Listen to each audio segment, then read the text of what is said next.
ಏನು ತಾತ ನೀವು ಯಾವಾಗಲೂ ನೋಡಿದ್ರು ಮದುವೆ ಮದುವೆ ಅಂತ ಯಾಕೆ ಟಾರ್ಚರ್ ಮಾಡ್ತೀರಾ? ನನಗೆ ಮದುವೆ ಎಂಬ ಶಬ್ದ ಕೇಳಿದ್ರೇನೆ ಆಗಲ್ಲ ಅಂತ ನಿಮಗೆ ಗೊತ್ತಿದ್ರೂ ಕೂಡ ನೀವು ಪ್ರತಿದಿನ ಅದೇ ವಿಷಯ ಹಿಡಿದು ಕುಳಿತಿರುತ್ತೀರಿ. ನಾನು ಬೆಳಗ್ಗೆ ಉಪಹಾರ ಸೇವಿಸ್ತಿದ್ದಾಗ ತಾತ ಮದುವೆ ವಿಷಯ ತೆಗೆದ ಕಾರಣ ನನಗೆ ತುಂಬ ಕಿರಿಕಿರಿ ಉಂಟಾಯಿತು. ಅವರು ನನ್ನನ್ನು ಗಾಂಭೀರ್ಯದಿಂದ ತೀಕ್ಷ್ಣವಾಗಿ ನೋಡಿದರು. ಯಾಕೆ ನಾನು ಮದುವೆಯ ಮಾತು ಆಡಬಾರ್ದಾ? ಈ ಮನೆಯನ್ನು ಹೀಗೆ ಅನಾಥವಾಗಿ ಖಾಲಿಯಾಗಿ ನೋಡಲು ನನಗೆ ಸಾಧ್ಯವಾಗುತ್ತಾ? ದೇವರು ಇಷ್ಟು ಸಂಪತ್ತು ದೊಡ್ಡ ಜೀವನ ಕೊಟ್ಟಿದ್ದಾನೆ. ಆದರೆ ನೋಡು, ನಾನು ಎಷ್ಟೊಂದು ಸಂತೋಷಗಳಿಂದ ದೂರ ಇದ್ದೇನೆ. ಇಂದು ನಾನು ನನ್ನನ್ನೇ ಜಗತ್ತಿನಲ್ಲೇ ಅತ್ಯಂತ ಅಸಹಾಯಕ ವ್ಯಕ್ತಿ ಅಂತ ಭಾವಿಸುತ್ತಿದ್ದೇನೆ. ಅವರ ಧ್ವನಿಯಲ್ಲಿದ್ದ ನೋವು ನನಗೆ ಸ್ಪಷ್ಟವಾಗಿ ಅನುಭವವಾಯಿತು. ನಾನು ಸ್ವಲ್ಪ ಸಂಕೋಚಪಟ್ಟೆ. ಆ ಅರ್ಥದಲ್ಲಿ ನಾನು ಮಾತಾಡಿಲ್ಲ ತಾತ. ನಿಮ್ಮ ನಿರಾಸೆ, ನಿಮ್ಮ ನೋವನ್ನು ನಾನು ಚೆನ್ನಾಗಿ ಅರ್ಥ ಮಾಡಿಕೊಂಡಿದ್ದೇನೆ. ಆದರೆ ಅಪ್ಪ ಅಮ್ಮನ ಮದುವೆ ಜೀವನದ ಅಂತ್ಯ ನಿಮ್ಮ ಕಣ್ಣುಗಳ ಮುಂದೆ ಇಲ್ವಾ? ನಾನು ಬೇರೆ ಮಹಿಳೆಯ ಮೇಲೆ ಹೇಗೆ ನಂಬಿಕೆ ಇಡಲಿ? ನನ್ನ ಸ್ವಂತ ತಾಯಿ ನನಗೆ ಕೇವಲ 6 ತಿಂಗಳು ವಯಸ್ಸಿದ್ದಾಗಲೇ ನನ್ನನ್ನು ಬಿಟ್ಟು ಹೋಗಿದ್ದಾಳೆ. ಆ ವಿಚಾರ ನನ್ನ ಹೃದಯದಿಂದ ಎಷ್ಟೇ ಪ್ರಯತ್ನ ಪಟ್ಟರೂ ಹೊರ ಹೋಗ್ತಿಲ್ಲ. ಅದಕ್ಕೆ ನನಗೆ ಮದುವೆ ಎಂಬ ಪದವೇ ಕೇಳೋಕ್ಕೆ ಅಸಹ್ಯವಾಗುತ್ತೆ. ಇದು ತುಂಬ ಕೆಟ್ಟ ಕೆಲಸ. ಯಾವುದೇ ಕಠಿಣ ಪರಿಸ್ಥಿತಿಯಲ್ಲೂ ನಾನು ಮದುವೆ ಆಗಲು ಇಚ್ಛಿಸೋದಿಲ್ಲ. ನನ್ನ ಧ್ವನಿಯಲ್ಲಿ ಕಠೋರತೆ ಇತ್ತು. ನನ್ನ ಇಷ್ಟು ದೀರ್ಘ ಮಾತಿನ ನಂತರ ತಾತ ತುಂಬ ಶಾಂತವಾಗಿ ಹೇಳಿದರು, ಹಾಗಾದರೆ ಜಗತ್ತಿನ ಎಲ್ಲ ಮಹಿಳೆಯರು ಒಂದೇ ತರಹದವರ? ನಿನ್ನ ಅಜ್ಜಿಯನ್ನು ನೀನು ಮರೆತ್ಯಾ? ಅವರು ಸಾಯುವ ತನಕವೂ ನನ್ನ ಜೊತೆಯೇ ಇದ್ದರು. ಕೊನೆಯ ಉಸಿರಿನವರೆಗೂ ನನ್ನ ಕೈ ಬಿಡಲಿಲ್ಲ. ಈ ಬಾರಿ ನಾನು ನಕ್ಕು ಬಿಟ್ಟೆ. ತಾತ, ಅಜ್ಜಿಯ ಗುಣಗಾನ ಬಿಡಿ. ಅವರು ಈ ಕಾಲದವರಲ್ಲ, ತುಂಬ ಹಳೆಯ ಕಾಲದ ಮಹಿಳೆ. ಅವರ ಮಣ್ಣಲ್ಲೇ ನಿಷ್ಠೆ ಮತ್ತು ಪ್ರೀತಿಯ ಸುಗಂಧ ಇತ್ತು. ಇಂದಿನ ಕಾಲದಲ್ಲಿ ನಿಷ್ಠೆ ಎಂಬುದು ಹೆಸರಿಗಷ್ಟೇ ಉಳಿದಿದೆ. ಇಂದಿನ ಮಹಿಳೆಯರಲ್ಲಿ ಪ್ರೀತಿ ಎನ್ನುವುದು ಕೇವಲ ಒಂದು ಆಟ, ನಾಟಕವಾಗಿ ಬಿಟ್ಟಿದೆ. ನನಗೆ ಆರಂಭದಿಂದಲೇ ಮಹಿಳೆಯರ ಬಗ್ಗೆ ಅಸಹ್ಯವಾಗ್ತಿತ್ತು. ಅದಕ್ಕೆ ಕಾರಣ ನನ್ನ ಬಾಲ್ಯ. ನನಗೆ ಬುದ್ಧಿ ಬಂದ ದಿನದಿಂದಲೇ ನೆರೆಹೊರೆಯವರು, ಗಲ್ಲಿಯ ಜನ ಎಲ್ಲರೂ ಹೇಳಲು ಆರಂಭಿಸಿದ್ದರು, ಅಯ್ಯೋ, ಇದು ಅದೇ ಮಗು ಅಲ್ವಾ? ಇವನ ತಾಯಿ ಗಂಡನ ಬಿಟ್ಟು ವಿಚ್ಛೇದನ ಪಡೆದು ಮತ್ತೊಬ್ಬರನ್ನು ಮದುವೆಯಾಗಿದ್ದಾಳೆ. ನಾನು ಆಶ್ಚರ್ಯ ಮತ್ತು ಅವಮಾನದಿಂದ ಕೇಳುತ್ತಿದ್ದೆ. ನಾನು ಕಣ್ಣು ತೆರೆದ ದಿನದಿಂದಲೇ ಅಜ್ಜಿಯನ್ನೇ ನನ್ನ ಹತ್ತಿರ ನೋಡಿದ್ದೆ. ನಾನು 7 ವರ್ಷದವನಾಗಿದ್ದಾಗ ಒಮ್ಮೆ ಕೋಪದಲ್ಲಿ ನನ್ನ ತಾತನಲ್ಲಿ ಕೇಳಿದ್ದೆ, ನನ್ನ ಅಪ್ಪ ಅಮ್ಮ ಎಲ್ಲಿದ್ದಾರೆ?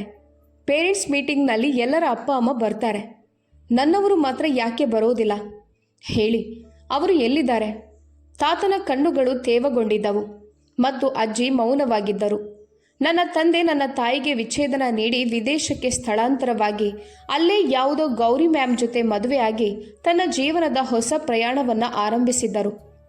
ಇನ್ನೊಂದೆಡೆ ನನ್ನ ತಾಯಿಯು ತನ್ನ ಹಳೆಯ ಪ್ರಿಯಕರನೊಂದಿಗೆ ಮದುವೆಯಾದ ನಂತರ ತನ್ನ ಗಂಡನನ್ನಷ್ಟೇ ಅಲ್ಲ, ಕೇವಲ 6 ತಿಂಗಳ ಮಗುವಾದ ನನ್ನನ್ನು ಬಿಟ್ಟು ಹೋಗಿದ್ದಳು. ನನ್ನ ಕತೆ ತುಂಬ ವಿಚಿತ್ರವಾಗಿತ್ತು. ತಾತ ನನ್ನ ಬಾಲ್ಯದಲ್ಲಿ ಹೇಗೋ ಒಂದು ರೀತಿಯಲ್ಲಿ ನನ್ನನ್ನು ಸಮಾಧಾನಪಡಿಸಿದ್ದರು. ಆದರೆ ನಾನು ಯೌವನಕ್ಕೆ ಬಂದಂತೆ ಅನೇಕ ವಿಷಯಗಳು ನನಗೆ ಸ್ಪಷ್ಟವಾಗತೊಡಗಿದವು. ಅದರ ನಂತರ ನಾನು ಅದ್ಯಾವುದಕ್ಕೂ ಕಿವಿ ಕೊಡದೆ ಕೇವಲ ನನ್ನ ವಿದ್ಯಾಭ್ಯಾಸದ ಮೇಲೆಯೇ ಸಂಪೂರ್ಣ ಗಮನ ನೀಡಲು ಆರಂಭಿಸಿದ್ದೆ. ಅದೇ ಕಾರಣದಿಂದಾಗಿ ಇಂದು ವರ್ಮಾ ಇಂಡಸ್ಟ್ರೀಸ್ ಎಂಬ ಸಂಸ್ಥೆಯ ಅಡಿಪಾಯವನ್ನು ನಾನು ಇಷ್ಟು ದೃಢವಾಗಿ ಸ್ಥಾಪಿಸಿದ್ದೇನೆ. ಒಂದಲ್ಲ ಎರಡಲ್ಲ, ನನ್ನ ಸ್ವಂತ ಶ್ರಮದ ಮೇಲೆ ನಿಂತು 8-10 ಕಾರ್ಖಾನೆಗಳನ್ನು ನಾನು ನಿರ್ಮಿಸಿದ್ದೇನೆ.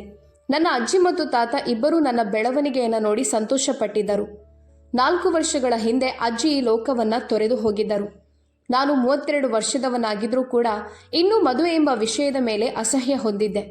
ಅದಕ್ಕೆ ತಾತ ಯಾವಾಗಲಾದರೂ ಮದುವೆಯ ವಿಷಯವನ್ನು ಎತ್ತಿಕೊಂಡಾಗ ನನ್ನ ಗಂಟಲವರೆಗೆ ಕಹಿಯಾಗಿ ಬಿಡುತ್ತಿತ್ತು. ನಾನು ಹೀಗೆ ಯೋಚಿಸುತ್ತಲೇ ಇದ್ದೆ, ಈ ಜಗತ್ತಿನಲ್ಲಿ ನಂಬಿಕೆಗೆ ಅರ್ಹಳಾಗಿರುವ ಯಾವುದೇ ಮಹಿಳೆಯೇ ಇಲ್ಲ. ನನ್ನನ್ನು ಮದುವೆಯಾಗುವ ಯಾವುದೇ ಮಹಿಳೆಯು ನನ್ನ ಸಂಪತ್ತನ್ನು ನೋಡಿ ಮಾತ್ರ ಮದುವೆಯಾಗುತ್ತಾಳೆ. ನಾಳೆ ನನಗಿಂತ ಹೆಚ್ಚು ಸಂಪತ್ತಿರುವ ವ್ಯಕ್ತಿಯೊಬ್ಬನನ್ನು ಅವಳು ನೋಡಿದರೆ ತಕ್ಷಣ ಅವನ ಹಿಂದೆ ಓಡಿ ಹೋಗುತ್ತಾಳೆ. ನಾನು ಯಾವಾಗಲಾದರೂ ಆಫೀಸ್ಗೆ ಹೋಗ್ತಿದ್ದಾಗ ಆಫೀಸ್ನಲ್ಲಿ ಕೆಲಸ ಮಾಡುವ ಹುಡುಗಿಯರು ಯಾವುದೋ ನೆಪ ಹೇಳಿಕೊಂಡು, ಕೆಲವೊಮ್ಮೆ ಸೈನ್ ಮಾಡಿಸಿಕೊಳ್ಳುವ ನೆಪದಲ್ಲಿ, ಇನ್ನೊಮ್ಮೆ ಯಾವುದೋ ಫೈಲನ್ನು ಚೆಕ್ ಮಾಡಿಸಿಕೊಳ್ಳುವ ಹೆಸರಿನಲ್ಲಿ ನನ್ನ ಆಫೀಸ್ಗೆ ಸುತ್ತುತ್ತಲೇ ಇರುತ್ತಿದ್ದರು. ಆ ಹುಡುಗಿಯರು ನನಗೆ ವಿಷದ ಕನ್ಯೆಯರಂತೆ ಅನ್ನಿಸ್ತಿದ್ರು. ಹ್ಯಾಂಡ್ಸಮ್ ಮತ್ತು ಧನಿಕ ಬಾಸನ್ನು ನೋಡಿದ ತಕ್ಷಣವೇ ಅವನ ಹಿಂದೆ ಸುತ್ತು ಹಾಕಲು ಆರಂಭಿಸ್ತಾರೆ. ನಾನು ನನ್ನ ಶಾಂತ ಜೀವನದಲ್ಲಿ ಯಾವ ರೀತಿಯ ಗದ್ದಲವೂ ಬೇಡ ಎಂದುಕೊಂಡಿದ್ದೆ. ಆದರೆ ಇದು ನನಗೆ ಗೊತ್ತಿರಲಿಲ್ಲ, ಪ್ರೀತಿ ನನ್ನ ಹೃದಯದ ಬಾಗಿಲನ್ನು ತಟ್ಟಲು ಬರುತ್ತದೆ ಅಂತ. ಇಂದಲ್ಲದಿದ್ದರೂ ನಾಳೆ ನಾನೂ ಕೂಡ ಆ ದಾರಿಗಳಲ್ಲಿ ಕಾಲಿಡಬೇಕಾಗಿತ್ತು. ಇಂದು ನಾನು ಗಾರ್ಮೆಂಟ್ ಇಂಡಸ್ಟ್ರಿಯ ರೌಂಡ್ಗೆ ಬಂದಿದ್ದೆ.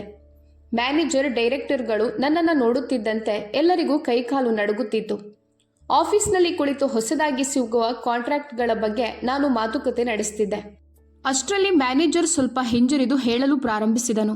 ಸರ್, ನಿಮಗೊಂದು ವಿಷಯ ಹೇಳಬೇಕಿದೆ. ನಮ್ಮ ಬಳಿ ಒಂದು ತುಂಬ ಟ್ಯಾಲೆಂಟೆಡ್ ಮತ್ತು ಪರಿಶ್ರಮಿ ವರ್ಕರ್ ಇದ್ದಾಳೆ, ನಿಧಿ ಅಂತ. ಅವಳಿಗೆ 20 ಲಕ್ಷ ರೂಪಾಯಿಗಳ ಸಾಲದ ಅಗತ್ಯವಿದೆ. ಅವಳ ಅಪ್ಲಿಕೇಶನ್ ನನ್ನ ಬಳಿ ಇದೆ. ದಯವಿಟ್ಟು ಒಮ್ಮೆ ನೋಡಿ ಸರ್. ನನ್ನ ನೆತ್ತಿಯ ಮೇಲೆ ಸುಳಿಗಳು ಮೂಡಿದ್ದವು. ಆಫೀಸ್ನಲ್ಲಿ ಕೆಲಸ ಮಾಡುವ ಈ ಹುಡುಗಿಯರ ಚತುರತೆಗಳನ್ನು ನಾನು ಚೆನ್ನಾಗಿ ಅರಿತಿದ್ದೆ. ಕೆಲವೊಮ್ಮೆ ತಂದೆಯ ಅನಾರೋಗ್ಯದ ನೆಪ, ಇನ್ನೊಮ್ಮೆ ಬೇರೆ ಯಾವುದೋ ಅಗತ್ಯದ ನೆಪ. ಅಷ್ಟರಲ್ಲಿ ಸ್ಟ್ರಿಕ್ಟ್ ಧ್ವನಿಯಲ್ಲಿ ನಾನು ಮ್ಯಾನೇಜರ್ಗೆ ಹೇಳಿದೆ, 20 ಲಕ್ಷ ರೂಪಾಯಿ ಎಂದರೆ ಚಿಕ್ಕ ಮೊತ್ತವಲ್ಲ. ಅವಳು ಕೇಳಿದ ತಕ್ಷಣ ನೀವು ಎತ್ತಿಕೊಡೋಕೆ. ಅವಳು ಕೆಲಸವನ್ನು ಬಿಟ್ಟು ಹೋಗಿಬಿಟ್ರೆ ಅಥವಾ ಹಣವನ್ನು ತೆಗೆದುಕೊಂಡು ಮಾಯವಾಗಿ ಬಿಟ್ರೆ ಆ ಹಣವನ್ನು ನಿಮ್ಮ ಸಂಬಳದಿಂದ ಕಡಿತ ಮಾಡಬೇಕಾ ಎಂದು ನಾನು ಮ್ಯಾನೇಜರ್ಗೆ ಖಡಕ್ ಮಾತುಗಳಲ್ಲಿ ಕೇಳಿದ್ದೆ. ಅವನ ಮುಖದ ಮೇಲೆ ಬೆವರು ಬರುತ್ತಿದ್ದಂತೆ ಆತ ಗಾಬರಿಯಿಂದ ಹೇಳಲು ಪ್ರಾರಂಭಿಸಿದನು. ಇಲ್ಲ ಸರ್, ಅವಳಿಗೆ ತುಂಬ ಎಮರ್ಜೆನ್ಸಿ ಇದೆ. ಕಳೆದ 1 ತಿಂಗಳಿಂದ ಅವಳು ನನ್ನಲ್ಲಿ ನಿರಂತರವಾಗಿ ರಿಕ್ವೆಸ್ಟ್ ಮಾಡ್ತಿದ್ದಾಳೆ ನಿಮ್ಮೊಂದಿಗೆ ಲೋನ್ ವಿಷಯದಲ್ಲಿ ಮಾತನಾಡಲು. ನೀವೊಮ್ಮೆ ಸ್ವತಃ ಅವಳನ್ನ ಭೇಟಿಯಾಗಿ. ಧೀರಜ್ ಈ ಫ್ಯಾಕ್ಟರಿಯಲ್ಲಿ ಬಹಳ ಸೀನಿಯರ್ ಆಗಿದ್ದರು. ಕಳೆದ 10 ವರ್ಷಗಳಿಂದ ಅವರು ಮ್ಯಾನೇಜರ್ ಹುದ್ದೆಯಲ್ಲಿ ಕಾರ್ಯನಿರ್ವಹಿಸುತ್ತಿದ್ದರು. ಈಗ ಅವರೊಂದಿಗೆ ಇನ್ನಷ್ಟು ವಾದ ಮಾಡೋದು ಅಥವಾ ಅವರಿಗೆ ಏನಾದರೂ ಹೇಳೋದು ನನಗೆ ಇಷ್ಟವಿರಲಿಲ್ಲ.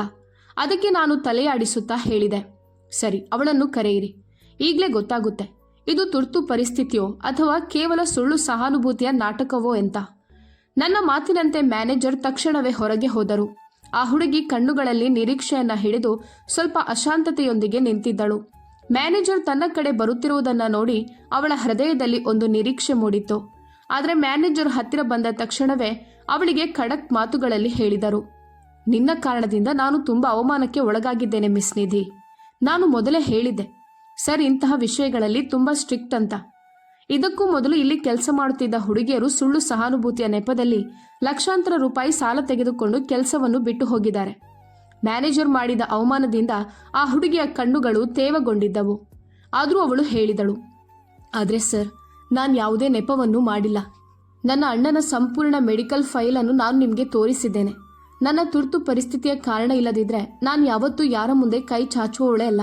ಆ ಹುಡುಗಿಯ ಧ್ವನಿ ಭಾರವಾಗಿತ್ತು. ಸರಿ, ಆಯಿತು ಬಿಡು. ನಾನು ಸರ್ಗೆ ನಿನ್ನ ಅಪ್ಲಿಕೇಶನ್ ವಿಷಯವನ್ನು ಹೇಳಿದ್ದೇನೆ. ಅವರು ನಿನ್ನನ್ನು ಕರೆಯುತ್ತಿದ್ದಾರೆ. ನೀನು ನನಗೆ ಹೇಳಿರೋದನ್ನೇ ಅವರ ಮುಂದೆ ಹೇಳಿಬಿಡು.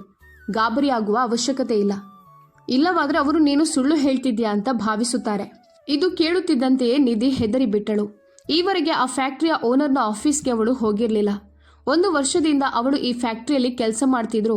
ಈಗ ತನ್ನ ಎದುರಿಗೆ ನಿಂತು ತನ್ನ ತುರ್ತು ಪರಿಸ್ಥಿತಿಯ ಬಗ್ಗೆ ಹೇಳೋದು ಅವಳಿಗೆ ತುಂಬಾ ಕಷ್ಟವಾಗುತ್ತಿತ್ತು. ಆದರೂ ತನ್ನ ನಾಚಿಕೆ ಮತ್ತು ಸಂಕೋಚವನ್ನು ಬದಿಗಿಟ್ಟು ತಕ್ಷಣ ಅವಳು ನನ್ನ ಮುಂದೆ ಹಾಜರಾದಳು. ನಾನು ಮೊಬೈಲ್ ಕರೆಯಲ್ಲಿ ಬ್ಯುಸಿಯಾಗಿದ್ದೆ. ಅವಳನ್ನು ನೋಡುತ್ತಿದ್ದಂತೆ ಆ ಕರೆ ಕಟ್ ಮಾಡಿದೆ. ಗುಡ್ ಮಾರ್ನಿಂಗ್ ಸರ್ ಎಂದು ನಿಧಿ ಗಾಬರಿಯಾದ ಧ್ವನಿಯಲ್ಲಿ ಹೇಳಿದಳು. ಗುಡ್ ಮಾರ್ನಿಂಗ್ ಎಂದು ನಾನು ಉತ್ತರಿಸಿದೆ. ನಿಮಗೆ ಲೋನ್ ಬೇಕಾ? ಆ ಹುಡುಗಿಯನ್ನ ನೋಡಿ ನಾನು ಅಚ್ಚರಿಗೊಂಡೆ. ಮುಖದ ಮೇಲೆ ಮೇಕಪ್ ಎಂಬುದು ಎಳ್ಳಷ್ಟು ಇರಲಿಲ್ಲ. ನಾನು ಇವತ್ತಿನವರೆಗೆ ನೋಡಿದ್ದ ಎಲ್ಲ ಹುಡುಗಿಯರು ತುಂಬ ಮಾಡರ್ನ್, ಫ್ಯಾಷನೇಬಲ್ ಆಗಿದ್ದವರು. ಆದರೆ ನನ್ನ ಮುಂದೆ ನಿಂತಿದ್ದ ಹುಡುಗಿ ಯಾವುದೋ ಹಳೆಯ ಕಾಲದವಳಂತೆ ಕಾಣುತ್ತಿದ್ದಳು. ತಲೆಯ ಮೇಲೆ ಸೌಮ್ಯವಾಗಿ ದುಪ್ಪಟ್ಟಾವನ್ನ ಹೊದ್ದುಕೊಂಡು ಸರಳವಾದ ಬಟ್ಟೆಗಳಲ್ಲಿ ಅವಳ ಮುಖದಿಂದಲೇ ಅವಳ ತುರ್ತು ಪರಿಸ್ಥಿತಿಗಳು ಸ್ಪಷ್ಟವಾಗಿ ತೋರುತ್ತಿದ್ದವು. ಅವಳನ್ನು ನೋಡಿ ನಾನು ಅಚ್ಚರಿಗೊಂಡೆ. ಅವಳ ಮುಖದಲ್ಲೇ ಸ್ಪಷ್ಟವಾಗಿ ಗೊತ್ತಾಗುತ್ತಿತ್ತು ಅವಳು ನನ್ನ ಮುಂದೆ ನಿಂತು ಎಷ್ಟು ಗಾಬರಿಯಾಗಿದ್ದಾಳೆ ಎಂಬುದು.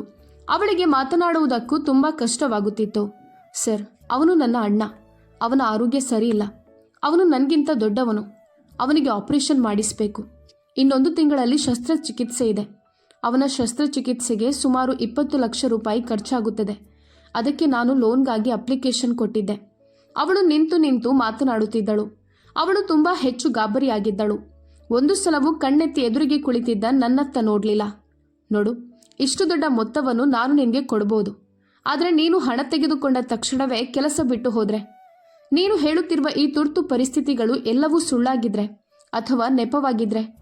ನಾನೀ ಮಾತುಗಳನ್ನು ಹೇಳುತ್ತಿದ್ದರೂ ಅವಳ ಮುಖದಿಂದಲೇ ನನಗೆ ಸ್ಪಷ್ಟವಾಗಿ ತಿಳಿದು ಬರುತ್ತಿತ್ತು ಅವಳು ಸುಳ್ಳು ಹೇಳುತ್ತಿಲ್ಲ ಎಂದು. ನನ್ನ ಮಾತಿನಿಂದ ಅವಳು ಇನ್ನಷ್ಟು ಗಾಬರಿಯಾಗಿ ಬಿಟ್ಟಳು. ಇಲ್ಲ ಸರ್, ನಾನೇನು ಸುಳ್ಳು ಹೇಳ್ತಿಲ್ಲ.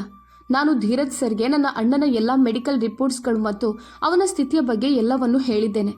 ಅವಳ ಕೈ ತಳಗಳಲ್ಲಿ ತಣ್ಣನೆಯ ಬೆವರು ಬರುತ್ತಿದ್ದರೂ ಏನಾದರೂ ಆಗಲಿ, ಈ ಲೋನ್ ಅಪ್ಲಿಕೇಶನ್ ಮೇಲೆ ನನ್ನ ಸಹಿ ಪಡೆದೇ ತೀರುತ್ತೇನೆ ಎಂದು ಅವಳು ತೀರ್ಮಾನಿಸಿಕೊಂಡಿದ್ದಳು. ನಾನು ಒಂದು ಆಳವಾದ ಉಸಿರನ್ನು ತೆಗೆದುಕೊಂಡೆ. ಸರಿ, ನಿನಗೆ ಲೋನ್ ಸಿಗುತ್ತದೆ, ಆದರೆ ಅದಕ್ಕಾಗಿ ನೀನು ಸ್ವಲ್ಪ ಕಾಯಬೇಕಾಗುತ್ತದೆ. ನಾನು ನೆಕ್ಸ್ಟ್ ರೌಂಡ್ಗೆ ಬಂದಾಗ ಮಾತ್ರ ನಿನಗಾಗಿ ಏನಾದರೂ ಮಾಡ್ಬೋದು. ನಾನು ನಿಧಿಯನ್ನು ತಪ್ಪಿಸಲು ಪ್ರಯತ್ನಿಸಿದ್ದೇನೋ ಅಥವಾ ನೆಪ ಮಾಡಿದ್ದೇನೋ ಅಥವಾ ನಿಜವಾಗಿಯೂ ಅವಳಿಗೆ ಲೋನ್ ನೀಡಲು ಮನಸ್ಸು ಮಾಡಿಕೊಂಡಿದ್ದೇನೋ ನನಗೆ ತಿಳಿದಿರಲಿಲ್ಲ. ಆದರೆ ನಿಧಿ ತುಂಬ ಹೆಚ್ಚಾಗಿ ನಿರಾಶಳಾಗಿ ಬಿಟ್ಟಳು. ಈಗಷ್ಟೇ ನಾನು 15-20 ದಿನಗಳ ನಂತರ ಫ್ಯಾಕ್ಟ್ರಿಗೆ ರೌಂಡ್ಗೆ ಬರ್ತಿದ್ದೆ. ಆದರೆ ಅವಳು ಕನಿಷ್ಠ 20 ದಿನಗಳ ಕಾಲ ಕಾಯಬೇಕಾಗುತ್ತಿತ್ತು. ಆದರೆ ಈಗ ಏನೂ ಹೇಳಲು ಸಾಧ್ಯವಿರಲಿಲ್ಲ. ಅವಳ ಕಣ್ಣಂಚುಗಳು ತೇವಗೊಂಡಿದ್ದವು. ಆದರೂ ಥ್ಯಾಂಕ್ ಯು ಎಂದು ಹೇಳಿ ಅವಳು ಹಿಂದಿರುಗಿ ಬಿಟ್ಟಳು. ಅವಳ ಮುಖದ ಮೇಲೆ ಭಾರೀ ನಿರಾಶೆ ಆವರಿಸಿದ್ದನ್ನು ನಾನು ಕೂಡ ಗಮನಿಸಿದ್ದೆ. ನಾನು ಆಲೋಚನೆಗೆ ಒಳಗಾದೆ. ಒಂದು ಕ್ಷಣ ಮ್ಯಾನೇಜರನ್ನು ಕರೆದು ಅವಳಿಗೆ ಲೋನ್ ಕೊಡಿಸುವಂತೆ ಹೇಳಿಬಿಡೋಣ ಎಂಬ ಯೋಚನೆ ಬಂದಿತ್ತು. ಆದರೆ ಮತ್ತೊಂದು ಕಡೆ ಈ ಹುಡುಗಿಯಲ್ಲಾದರೂ ಸುಳ್ಳು ಹೇಳುತ್ತಿದ್ದಾಳು ಎಂಬ ಸಂಶಯವು ಕಾಡುತ್ತಿತ್ತು. ಈ ಆಂತರಿಕ ಕಲ್ಮಶದಲ್ಲೇ ನಾನು ಫ್ಯಾಕ್ಟರಿಯಿಂದ ಎದ್ದು ಹೊರಟು ಬಿಟ್ಟೆ. ಇತ್ತ ನಿಧಿ ಮಾತ್ರ ತುಂಬ ಹೆಚ್ಚು ನಿರಾಶಳಾಗಿದ್ದಳು. ಅವಳ ಮನಸ್ಸು ತುಂಬಿ ತುಳುಕಿ ಬಿಟ್ಟಿತ್ತು. ಎಷ್ಟು ಕಲ್ಲು ಹೃದಯದ ಕ್ರೂರ ವ್ಯಕ್ತಿ ಇವನು! ಇಷ್ಟು ಸಂಪತ್ತಿದ್ದರೂ ಈ ಮನುಷ್ಯನ ಹೃದಯ ಎಷ್ಟು ಚಿಕ್ಕದು! ಅವಳಿಗೆ ನನ್ನ ಮೇಲೆಯೇ ಭಾರೀ ಕೋಪ ಬರುತ್ತಿತ್ತು. ಅವಳು ತನ್ನೊಳಗೆ ತಾನೇ ಬಡಬಡಿಸುತ್ತಿದ್ದಳು. ಅಣ್ಣ, ನಿನ್ನ ಆರೋಗ್ಯ ಹೇಗಿದೆ? ನಿಧಿ ಆಫೀಸ್ನಿಂದ ಬಂದ ತಕ್ಷಣ ತನ್ನ ಅಣ್ಣನ ಬಳಿಗೆ ಹೋಗುತ್ತಿದ್ದಳು. ಅವನು ನೋವಿನ ಮಧ್ಯೆಯೂ ನಗುತ್ತಾ ಹೇಳಿದನು, ನಾನು ಚೆನ್ನಾಗಿದ್ದೇನೆ, ನೀನು ಚಿಂತಿಸಬೇಡ. ನೀನೆಷ್ಟು ದುರ್ಬಲವಾಗಿ ಬಿಟ್ಟಿದ್ಯಾ. ಕೇವಲ 1 ವರ್ಷದೊಳಗೆ. ಇದೆಲ್ಲವೂ ಕಳೆದ 2 ವರ್ಷಗಳಲ್ಲಿ ನಡೆದಿತ್ತು. 2 ವರ್ಷಗಳ ಹಿಂದೆ ಅವರ ಮನೆಯಲ್ಲಿ ಸಂತೋಷ ಮತ್ತು ಚಟುವಟಿಕೆಗಳೇ ತುಂಬಿಕೊಂಡಿದ್ದವು. ಆಗ ಅವರ ತಂದೆಯು ಜೀವಂತವಾಗಿದ್ದರು. ಕುಲ್ದೀಪ್ ಅಣ್ಣ ಮತ್ತು ತಂದೆ ಇಬ್ಬರು ಆಫೀಸ್ ಕೆಲಸ ಮಾಡ್ತಿದ್ರು. ನಿಧಿ ಮಾತ್ರ ಕಾಲೇಜಿನಲ್ಲಿ ಓದುತ್ತಿದ್ದಳು. ಅವಳ ಗ್ರ್ಯಾಜುಯೇಷನ್ ಇನ್ನೇನು ಮುಗಿಯಲಿಕ್ಕಿತ್ತು. ನಗುನಗುತ್ತಾ ಬದುಕುತ್ತಿದ್ದ ಎಲ್ಲರಂತೆ ಅವಳು ಒಂದು ಮುಗ್ಧ ಹುಡುಗಿ ಆಗಿದ್ದಳು. ಎಲ್ಲ ದುಃಖಗಳಿಂದ ದೂರವಾಗಿ ಚಿಟ್ಟೆಗಳಂತೆ ಹಾರಾಡುತ್ತಾ ಜೀವನವನ್ನು ಆನಂದಿಸುತ್ತಿದ್ದಳು. ಆದರೆ ಅವಳಿಗೇನು ಗೊತ್ತಿತ್ತು? ದುಃಖವು ಅವಳ ಮನೆ ಬಾಗಿಲಿಗೆ ಬಂದು ತಟ್ಟಲು ಸಿದ್ಧವಾಗಿತ್ತು. ಅಕಸ್ಮಾತ್ತಾಗಿ ನಡೆದ ಅಪಘಾತದಲ್ಲಿ ಅವಳ ತಂದೆಯ ಮರಣ, ಅದರ ನಂತರ ಅಣ್ಣನ ಅನಾರೋಗ್ಯ, ಈ ಮನೆಯಲ್ಲಿ ಒಂದರ ಮೇಲೊಂದು ಸಂಕಷ್ಟಗಳು ಬಿದ್ದುಕೊಂಡು ಬಂದವು. ಕುಲದೀಪ್ ಅಣ್ಣ ಹಾಸಿಗೆಯಲ್ಲೇ ಸೀಮಿತವಾಗಿ ಬಿಟ್ಟನು. ಆದರೆ ಅವನ ಚಿಕಿತ್ಸೆ ಮಾಡಿಸುವುದು ಅತ್ಯಂತ ಅಗತ್ಯವಾಗಿತ್ತು. ಕಳೆದ 1 ವರ್ಷದಿಂದ ನಿಧಿ ಮತ್ತು ಅವಳ ತಾಯಿ ಇಬ್ಬರು ಹಣ ಸಂಗ್ರಹಿಸಲು ಪ್ರಯತ್ನಿಸುತ್ತಿದ್ದರು. ಸ್ವಂತ ಮನೆ ಇರಲಿಲ್ಲ. ವರ್ಷಗಳಿಂದ ಬಾಡಿಗೆಯ ಮನೆಯಲ್ಲೇ ವಾಸಿಸುತ್ತಾ ಬಂದಿದ್ದರು. ನಿಧಿ ಹೀಗೆ ಕೆಲಸ ಮಾಡುತ್ತಿರುವುದನ್ನು ನೋಡಿ ಅಣ್ಣನ ಮನಸ್ಸು ಇನ್ನಷ್ಟು ನೋವಿನಿಂದ ತುಂಬುತ್ತಿತ್ತು. ಆದರೆ ನಿಧಿ ತನ್ನ ಅಣ್ಣನಿಗೆ ಧೈರ್ಯ ತುಂಬುತ್ತಾ ಹೇಳುತ್ತಿದ್ದಳು, ಇದು ಕೆಲವೇ ದಿನಗಳ ವಿಷಯ. ಶಸ್ತ್ರಚಿಕಿತ್ಸೆಯ ನಂತರ ನೀನು ಸಂಪೂರ್ಣವಾಗಿ ಗುಣಮುಖನಾಗ್ತೀಯ. ಆಮೇಲೆ ನನಗೆ ಕೆಲಸ ಮಾಡುವ ಅಗತ್ಯವೇ ಇರೋದಿಲ್ಲ. ಅವಳು ಅಣ್ಣನಿಗೆ ಸಾಕಷ್ಟು ಸಮಾಧಾನ ನೀಡುತ್ತಿದ್ದಳು. ಅಣ್ಣನ ಬೆನ್ನೆಲುಬಿನಲ್ಲಿ ನೀರು ತುಂಬಿಕೊಂಡಿತ್ತು. ಅದಕ್ಕೆ ಶೀಘ್ರದಲ್ಲೇ ಆಪರೇಷನ್ ಮಾಡಿಸುವುದು ತುಂಬ ಅಗತ್ಯವಾಗಿತ್ತು. ನಿಧಿಯ ತಾಯಿ ರೂಪಾಲಿ ಆಂಟಿ ತುಂಬ ಸಂಕಟದಲ್ಲಿದ್ದರು. ಯಾವ ಸಂಬಂಧಿಕರು ಯಾವ ಪರಿಚಿತರು ಸಹಾಯ ಮಾಡಲು ಸಿದ್ಧರಾಗಿರಲಿಲ್ಲ. ನಿಧಿ ಒಂದು ದೊಡ್ಡ ಫ್ಯಾಕ್ಟರಿಯಲ್ಲಿ ಆಫೀಸ್ ಕೆಲಸ ಮಾಡ್ತಿದ್ಲು. ಫ್ಯಾಕ್ಟರಿಯ ಓನರ್ ಆಯುಷ್ ವರ್ಮಾ ತುಂಬ ದೊಡ್ಡ ಹೃದಯದ ವ್ಯಕ್ತಿ ಅಂತ ಕೇಳಲಾಗಿತ್ತು. ತನ್ನಲ್ಲಿ ಕೆಲಸ ಮಾಡುವವರ ಮೇಲೆ ಬಹಳ ದಯೆ ತೋರಿಸುವವನು, ಯಾರದೇ ಸಹಾಯಕ್ಕೆ ಹಿಂದೆ ಸರಿಯಾದವನು ಎಂದು ಹೆಸರು ಇತ್ತು. ಆದರೆ ಆ ದಿನ ನನ್ನ ಕಠಿಣ ಮಾತುಗಳು ನಿಧಿಯ ಹೃದಯವನ್ನು ಸಂಪೂರ್ಣವಾಗಿ ಛಿದ್ರಗೊಳಿಸಿ ಬಿಟ್ಟಿದ್ದವು. ಮತ್ತೆ 4-5 ದಿನಗಳು ಕಳೆದವು. ಅಣ್ಣ ಕುಲದೀಪ್ ಆರೋಗ್ಯ ಸುಧಾರಿಸುವ ಬದಲು ಇನ್ನಷ್ಟು ಕೆಟ್ಟಿತು. ಆ ದಿನ ನಿಧಿ ಆಫೀಸ್ನಿಂದ ಬಂದು ತಾಯಿಯ ಜೊತೆಗೆ ಅಣ್ಣನನ್ನ ಡಾಕ್ಟರ್ ಬಳಿಗೆ ಕರೆದುಕೊಂಡು ಹೋಗಿದ್ದಳು. ಶೀಘ್ರದಲ್ಲೇ ಶಸ್ತ್ರಚಿಕಿತ್ಸೆ ಮಾಡಿಸಬೇಕು, ಇಲ್ಲವಾದರೆ ಪ್ರಾಣಕ್ಕೆ ಅಪಾಯವಿದೆ ಅಂತ ಡಾಕ್ಟರ್ ಹೇಳಿದರು. ಅದನ್ನು ಕೇಳಿ ತಾಯಿ ಅಳಲು ಆರಂಭಿಸಿದ್ದಳು. ಇತ್ತ ಅಣ್ಣ ಕುಲದೀಪ್ ಖಾಲಿ ದೃಷ್ಟಿಯಿಂದ ಜೀವನವನ್ನೇ ಹುಡುಕುತ್ತಿರುವಂತೆ ಮೇಲ್ಛಾವಣಿಯತ್ತ ನೋಡುತ್ತಿದ್ದನು. ಆದರೆ ನಿಧಿ ಧೈರ್ಯ ಕಳೆದುಕೊಂಡಿರಲಿಲ್ಲ. ಡಾಕ್ಟರ್, ದಯವಿಟ್ಟು ನನಗೆ ಇನ್ನೊಂದೆರಡು ದಿನ ಸಮಯ ಕೊಡಿ. ನಾನು ಖಂಡಿತವಾಗಿ 2-3 ದಿನಗಳಲ್ಲೇ ಅಣ್ಣನ ಶಸ್ತ್ರಚಿಕಿತ್ಸೆಗೆ ಹಣದ ವ್ಯವಸ್ಥೆ ಮಾಡುತ್ತೇನೆ. ಈ ಶಸ್ತ್ರಚಿಕಿತ್ಸೆಯಲ್ಲಿ ದೊಡ್ಡ ದೊಡ್ಡ ಸರ್ಜನ್ಗಳು ಭಾಗವಹಿಸಬೇಕಾಗಿದ್ದರಿಂದ ಸಾಕಷ್ಟು ಹಣ ಅಗತ್ಯವಿತ್ತು. ಆ ದಿನ ನಿಧಿ ಆಫೀಸ್ಗೆ ಬಂದಿದ್ದರೂ ಅವಳ ಮನಸ್ಸು ಮನೆಯಲ್ಲೇ ಅಲಿಯುತ್ತಿದ್ದಂತೆ ಇತ್ತು. ಅವಳು ಮನಸ್ಸಿಲ್ಲದೆ ಕಂಪ್ಯೂಟರ್ ಪರದೆಯತ್ತ ನೋಡುತ್ತಾ ಕುಳಿತಿದ್ದಳು. 10 ದಿನಗಳು ಕಳೆದಿದ್ದವು. ಇನ್ನೂ ನಾನು ಫ್ಯಾಕ್ಟರಿಯ ರೌಂಡ್ಸ್ಗೆ ಬಂದಿರಲಿಲ್ಲ. ನಿಧಿ ಪ್ರತಿದಿನವೂ ಮ್ಯಾನೇಜರ್ ಸಾಹೇಬ್ ಬಳಿ ವಿನಂತಿಸುತ್ತಿದ್ದಳು. ಅವರು ಬೇಸತ್ತು ಹೇಳುತ್ತಿದ್ದರು, ಅವರು ಬಂದ ಮೇಲೇನೆ ಏನಾದರೂ ಆಗ್ಬಹುದು ಮಿಸ್ ನಿಧಿ. ಅವರು ನಿಮಗೆ ಕೇವಲ ಭರವಸೆ ಕೊಟ್ಟಿದ್ದಾರೆ. ಅಷ್ಟರಲ್ಲಿ ನಿಧಿಯ ಮನಸ್ಸಿನಲ್ಲಿ ಏಕಾಏಕಿ ಒಂದು ಯೋಚನೆ ಮೂಡಿತು. ಅವರು ಆಫೀಸ್ಗೆ ಬರದಿದ್ದರೆ ಅವರ ಮನೆಯಲ್ಲೇ ತಾನೇ ಇರುತ್ತಾರೆ. ನಾನು ಅಲ್ಲಿ ಹೋಗಿ ಅವರಲ್ಲಿ ವಿನಂತಿಸುತ್ತೇನೆ, ಅವರ ಮುಂದೆ ಕೈ ಜೋಡಿಸುತ್ತೇನೆ. ಬೇಕಾದರೆ ಅವರ ಕಾಲುಗಳನ್ನು ಹಿಡಿಯುತ್ತೇನೆ. ಆದರೆ ಅಣ್ಣನ ಶಸ್ತ್ರಚಿಕಿತ್ಸೆಗೆ ಹಣ ಬೇಕು. ಈ ಯೋಚನೆಯೊಂದೇ ಅವಳ ಮನಸ್ಸಿನಲ್ಲಿ ತುಂಬಿಕೊಂಡಿತು. ಅವಳು ಬೇಗನೆ ರಜೆ ತೆಗೆದುಕೊಂಡು ಆಫೀಸ್ನಿಂದ ಹೊರಬಂದಳು. ಯಾವುದೋ ರೀತಿಯಲ್ಲಿ ನನ್ನ ವಿಳಾಸವನ್ನ ಕಂಡು ಹಿಡಿದಳು. ನನ್ನ ಪ್ರದೇಶಕ್ಕೆ ತಲುಪಿದರೂ ಎದುರಿನಲ್ಲಿ ನಿಂತಿದ್ದ ಸುಂದರ ಭವ್ಯವಾದ ಬಂಗಲೆಯನ್ನ ನೋಡಿ ಒಳಗೆ ಬರುವ ಧೈರ್ಯ ಅವಳಿಗೆ ಬರಲಿಲ್ಲ. ದೊಡ್ಡ ದೊಡ್ಡ ಅಕ್ಷರಗಳಲ್ಲಿ ವರ್ಮಾ ಹೌಸ್ ಎಂದು ಬರೆಯಲಾಗಿತ್ತು. ಅದೇ ಆ ಅಹಂಕಾರಿ ಮನುಷ್ಯನ ಅರಮನೆಗೆ ಹೋಲುವ ಸುಂದರ ಬಂಗಲೆ ಅಂತ ಅವಳಿಗೆ ಹೇಳಿದ್ದರು. ಆದರೆ ಗೇಟ್ ಬಳಿ ನಿಂತಿದ್ದ ವಾಚ್ಮ್ಯಾನ್ ಅವಳ ಜೊತೆ ವಾದಕ್ಕೆ ಇಳಿದನು. ಅಪಾಯಿಂಟ್ಮೆಂಟ್ ಇಲ್ಲದೆ ಆಯುಷ್ ಸಾಹೇಬ್ ಅವರನ್ನ ಯಾರೂ ಭೇಟಿಯಾಗಲು ಸಾಧ್ಯವಿಲ್ಲ. ಈ ಸಮಯದಲ್ಲಿ ಅವರು ಮನೆಯಲ್ಲೂ ಇಲ್ಲ. ಪ್ಲೀಸ್ ಅಂಕಲ್, ಒಮ್ಮೆ ಅವರನ್ನು ಭೇಟಿಯಾಗಲು ಅವಕಾಶ ನೀಡಿ. ನನ್ನ ಭೇಟಿ ತುಂಬ ಅಗತ್ಯ. ಅವರ ಮನೆಯಲ್ಲಿ ಬೇರೆ ಯಾರಾದರೂ ಇರಬಹುದು. ಅವರ ತಂದೆಯಾದರೂ ಸರಿ, ಯಾರಾದರೂ ಸರಿ, ಅವರಿಗೆ ಹೇಳಿಬಿಡುತ್ತೇನೆ ಎಂದು ಅವಳು ವಿನಂತಿಸಿದಳು. ಅವಳ ಮುಖದಲ್ಲಿ ತುಂಬ ಅನಿವಾರ್ಯತೆ ಸ್ಪಷ್ಟವಾಗಿ ಕಾಣಿಸುತ್ತಿತ್ತು. ಇಲ್ಲ ಮೇಡಮ್, ನಾವು ನಿಮಗೆ ಹೀಗೆ ಒಳಗೆ ಬಿಡಲು ಸಾಧ್ಯವಿಲ್ಲ. ಆಯುಷ್ ಸಾಹೇಬ್ ಮನೆಗೆ ಬಂದಾಗ ಮತ್ತೆ ಬನ್ನಿ ಎಂದು ವಾಚ್ಮ್ಯಾನ್ ಅವಳನ್ನು ಹಿಂದಕ್ಕೆ ಕಳುಹಿಸಲು ಪ್ರಯತ್ನಿಸಿದನು. ಆದರೆ ಲಾನ್ನಲ್ಲಿ ತಿರುಗಾಡುತ್ತಿದ್ದರು ತಾತ. ವಾಚ್ಮ್ಯಾನ್ ಮತ್ತು ಆ ಹುಡುಗಿಯ ನಡುವೆ ನಡೆಯುತ್ತಿದ್ದ ವಾದವನ್ನ ಗಮನಿಸಿದರು. ರಾಮು, ಏನಾಯ್ತು? ಯಾರ ಜೊತೆ ನೀನು ಜಗಳ ಮಾಡ್ತಿದ್ಯಾ? ದೊಡ್ಡಜ್ಮಾನ್ರೆ, ಈ ಹುಡುಗಿಗೆ ಆಯುಷ್ ಸಾಹೇಬ್ರನ್ನ ಬಹಳ ತುರ್ತಾಗಿ ಭೇಟಿ ಮಾಡಬೇಕು ಅಂತ ಹೇಳ್ತಿದ್ದಾಳೆ. ತುಂಬ ಅನಿವಾರ್ಯ ಪರಿಸ್ಥಿತಿಯಲ್ಲಿ ಬಂದಿದ್ದಾಳೆ. ಒಮ್ಮೆ ಅವರನ್ನು ನೋಡಬೇಕು ಅಂತ ಹೇಳ್ತಿದ್ದಾಳೆ. ಸರಿ, ಅವರನ್ನು ಒಳಗೆ ಬಿಡಿ ಎಂದು ತಾತ ಆದೇಶಿಸಿದರು. ತಾತ ಆದೇಶ ಕೊಟ್ಟ ಕೂಡಲೇ ವಾಚ್ಮ್ಯಾನ್ ಗೇಟ್ ತೆರೆಯಲು ಮುಂದಾದನು. ಕಪ್ಪು ಚಾದರಿನಲ್ಲಿ ತನ್ನನ್ನು ಮುಚ್ಚಿಕೊಂಡು ಕೈಗಳನ್ನು ಒತ್ತುತ್ತಾ ಅವಳು ಒಳಗೆ ಬಂದಳು. ಆದರೆ ಎದುರು ನಿಂತಿದ್ದ ಬಿಳಿ ಕೂದಲಿನ ತಾತನನ್ನು ನೋಡುತ್ತಿದ್ದಂತೆಯೇ ಅವಳೊಳಗಿನ ಧೈರ್ಯ ಸಂಪೂರ್ಣವಾಗಿ ಕುಸಿದು ಬಿಟ್ಟಿತು. ಆದರೆ ತಾತ ಅಚ್ಚರಿಯಿಂದ ಆ ಮುಗ್ಧ ಹಾಗೂ ಸುಂದರ ಹುಡುಗಿಯನ್ನ ನೋಡುತ್ತಿದ್ದರು. ಅವಳು ತುಂಬಾ ತೊಂದರೆ ಮತ್ತು ಅನಿವಾರ್ಯತೆಯಲ್ಲಿ ಇರುವಂತೆ ಕಾಣುತ್ತಿತ್ತು. ಅವಳ ಮುಖದಲ್ಲೇ ಸಮಸ್ಯೆಗಳು ಸ್ಪಷ್ಟವಾಗಿ ತೋರುತ್ತಿದ್ದವು. ಅವಳು ನಡುಗುವ ಧ್ವನಿಯಲ್ಲಿ ನಮಸ್ಕಾರ ಹೇಳಿ ಮಾತನಾಡಲು ಶುರು ಮಾಡಿದಳು. ಸರ್, ನಾನು ನಿಜ ಹೇಳಬೇಕಂದ್ರೆ ನಾನವರ ಆಫೀಸ್ನಲ್ಲಿ ಕೆಲಸ ಮಾಡುತ್ತೇನೆ. 10 ದಿನಗಳ ಹಿಂದೆ ಅವರು ನನಗೆ 20 ಲಕ್ಷ ರೂಪಾಯಿ ಸಾಲ ಕೊಡುತ್ತೇನೆ ಅಂತ ವಾಗ್ದಾನ ಮಾಡಿದ್ರು. ನಾನು ತುಂಬ ದೊಡ್ಡ ಅನಿವಾರ್ಯತೆಯಲ್ಲಿದ್ದೇನೆ. ನನ್ನ ಅಣ್ಣನ ಶಸ್ತ್ರಚಿಕಿತ್ಸೆ ಆಗದಿದ್ರೆ ಅವನ ಜೀವ ಉಳಿಸಿಕೊಳ್ಳಲು ಸಾಧ್ಯವಿಲ್ಲ. ಒಂದು ವೇಳೆ ಅಣ್ಣ ಸತ್ರೆ ನನಗೆ ನನ್ನನ್ನು ಎಂದಿಗೂ ಕ್ಷಮಿಸಿಕೊಳ್ಳಲು ಸಾಧ್ಯವಾಗದು. ದಯವಿಟ್ಟು ನನಗೆ ಅವರಿಂದ ಹಣ ಕೊಡಿಸಿ. ನಿಮಗೆ ಯಾವತ್ತೂ ಹಣದ ಕೊರತೆಯಾಗದು. ದೇವರು ನಿಮಗೆ ಇನ್ನಷ್ಟು ಸಂಪತ್ತು ಕೊಡುತ್ತಾನೆ. ನಾನು ಭಿಕ್ಷುಗಳಲ್ಲ, ಬೇಡಿಕೊಳ್ಳುವವಳು ಅಲ್ಲ. ಆದರೆ ಇಂದು ಅನಿವಾರ್ಯವಾಗಿ ನಿಮ್ಮ ಮನೆ ಬಾಗಿಲಿಗೆ ಬಂದಿದ್ದೇನೆ. ಅವಳ ಕಣ್ರೆಪ್ಪೆಗಳು ತುಂಬಾ ಭಾರವಾಗುತ್ತಿದ್ದವು. ದೇವರು ಯಾರಿಗೂ ಇಂತಹ ದಿನವನ್ನ ಕೊಡಬಾರ್ದು ಅಂತ ಅವಳು ಮನಸ್ಸಿನೊಳಗೆ ಯೋಚಿಸುತ್ತಾ ಕಣ್ಣೆತ್ತಲು ಸಾಧ್ಯವಾಗದೆ ನಿಂತಿದ್ದಳು. ತಾತನಿಗೆ ಆ ಹುಡುಗಿಯ ಮೇಲೆ ತುಂಬಾ ಕರುಣೆ ಬಂತು. ಸರಿ, ಏನೇ ವಿಷಯವಾಗಿರ್ಲಿ, ಆಯುಷ್ ಮುಂದೆ ಎಲ್ಲವನ್ನ ಹೇಳಿಬಿಡು ಮಗಳೇ. ಅವನು ಸ್ವಲ್ಪ ಹೊತ್ತಲ್ಲೇ ಬರಲಿದ್ದಾನೆ. ಒಳಗೆ ಬಾ, ಲಾಂಜ್ನಲ್ಲಿ ಕೂತು ಕಾಯಿ ಎಂದರು. ತಾತವರ ಮೃದುವಾದ ಮತ್ತು ಪ್ರೀತಿಯ ಧ್ವನಿಯನ್ನ ಕೇಳಿ ಅವಳ ಕಣ್ಣುಗಳು ಆಶ್ಚರ್ಯದಿಂದ ತೆರೆದವು. ಪ್ರೀತಿಯಿಂದ ಅವರನ್ನ ನೋಡುತ್ತಾ ಅವಳು ಲಾಂಜ್ನಲ್ಲಿ ಬಂದು ಕುಳಿತಳು. ಅಷ್ಟರಲ್ಲಿ ತಾತ ಯಾರನ್ನೋ ಕರೆದರು. ಶಿವಾನಿ, ಈ ಮಗುವಿಗೆ ಏನಾದರೂ ತಂದುಕೊಡು. ಇಲ್ಲ ಸರ್, ನನಗೆ ಏನೂ ಬೇಡ. ನನ್ನ ಕೆಲಸ ಆಗಿಬಿಟ್ರೆ ಅದೇ ನನಗೆ ಬಹಳ ದೊಡ್ಡ ಭಾಗ್ಯ ಎಂದು ಅವಳು ತುಂಬ ನಿರಾಶೆಯ ಧ್ವನಿಯಲ್ಲಿ ಹೇಳಿದಳು. ತಾತ ನಕ್ಕರು. ಆ ಹುಡುಗಿಯವರಿಗೆ ತುಂಬ ಇಷ್ಟವಾದಳು. ಜಗತ್ತಿನ ಎಲ್ಲ ಹುಡುಗಿಯರಿಂದ ಸಂಪೂರ್ಣವಾಗಿ ವಿಭಿನ್ನಳಾಗಿ. ಅಷ್ಟರಲ್ಲಿ 10 ನಿಮಿಷಗಳು ಕಳೆದಿರಲಿಲ್ಲ. ನನ್ನ ಕಾರಿನ ಹಾರ್ನ್ ಶಬ್ದ ಕೇಳಿ ಬಂತು. ಎಲ್ಲಿ ಅವರು ನನ್ನ ಮೇಲೆ ಕೋಪ ಮಾಡಿಕೊಳ್ಳುವರೋ ಅಥವಾ ಅವಮಾನ ಮಾಡಿ ಮನೆಯಿಂದ ಹೊರಹಾಕಿ ಬಿಡುವರೋ ಎಂಬ ಯೋಚನೆಗಳು ಅವಳ ಮನಸ್ಸಿನಲ್ಲಿ ತಿರುಗುತ್ತಿದ್ದವು. ಸ್ವಲ್ಪ ಹೊತ್ತಿನ ನಂತರ ನಾನು ಒಳ್ಳೆಯ ಮೂಡ್ನಲ್ಲೇ ಒಳಗೆ ಬಂದೆ. ಆದರೆ ಎದುರು ಕುಳಿತಿದ್ದ ಹುಡುಗಿಯನ್ನ ನೋಡಿ ಬೆಚ್ಚಿ ಬಿದ್ದೆ. ಒಮ್ಮೆ ಮಾತ್ರ ನೋಡಿದ್ದವಳನ್ನ. ಆದರೆ ಇಂದು ನನ್ನ ಮನೆಯಲ್ಲಿ ಅವಳನ್ನು ನೋಡಿದ್ದು ನನಗೆ ಅಚ್ಚರಿಯಾಯಿತು. ನಾನವಳನ್ನು ನಿರ್ಲಕ್ಷಿಸಿ ಕೊಠಡಿಗೆ ಹೋಗಲು ಯತ್ನಿಸ್ತಿದ್ದಾಗ ತಾತ ಕರೆದ್ರು. ಆಯುಷ್, ಈ ಮಗು ಎಷ್ಟು ಹೊತ್ತಿನಿಂದ ನಿನಗಾಗಿ ಕಾಯುತ್ತಿದ್ದಾಳೆ. ಮೊದಲು ಅವಳ ಮಾತು ಕೇಳು, ಅವಳ ಸಮಸ್ಯೆ ಬಗೆಹರಿಸು. ಅವರು ಆದೇಶ ನೀಡುತ್ತಾ ತಮ್ಮ ಕೋಣೆಯ ಕಡೆಗೆ ಹೊರಟು ಹೋದರು. ನಾನು ಲಾಂಜ್ಗೆ ಬಂದೆ. ಅಲ್ಲಿ ನಿಧಿ ಕುಳಿತು ಬೆರಳುಗಳನ್ನು ಒತ್ತುತ್ತಾ ಕಂಗಾಲಾಗಿ ಕುಳಿತಿದ್ದಳು. ಅವಳ ಕೆನ್ನೆಯ ಮೇಲೆ ಸಣ್ಣ ಸಣ್ಣ ಬೆವರ ಹನಿಗಳು ಮಿನುಗುತ್ತಿದ್ದವು. ನಡುಗುವ ಧ್ವನಿಯಲ್ಲಿ ಅವಳು ಹೇಳಿದಳು, ಸರ್, ನಾನು ನಿಮ್ಮಿಂದ ಕ್ಷಮೆ ಕೇಳುತ್ತೇನೆ. ನನ್ನ ಬರುವಿಕೆ ನಿಮಗೆ ಕೆಟ್ಟದಾಗಿ ತೋರಿರ್ಬೋದು. ಆದರೆ ನಾನು ಅನಿವಾರ್ಯವಾಗಿ ಬಂದೆ. ನೀವು 10-15 ದಿನ ಅಂತ ಹೇಳಿದ್ರಿ. ಆದರೆ ನನ್ನ ಅಣ್ಣನ ಸ್ಥಿತಿ ತುಂಬ ಕೆಟ್ಟಿದೆ.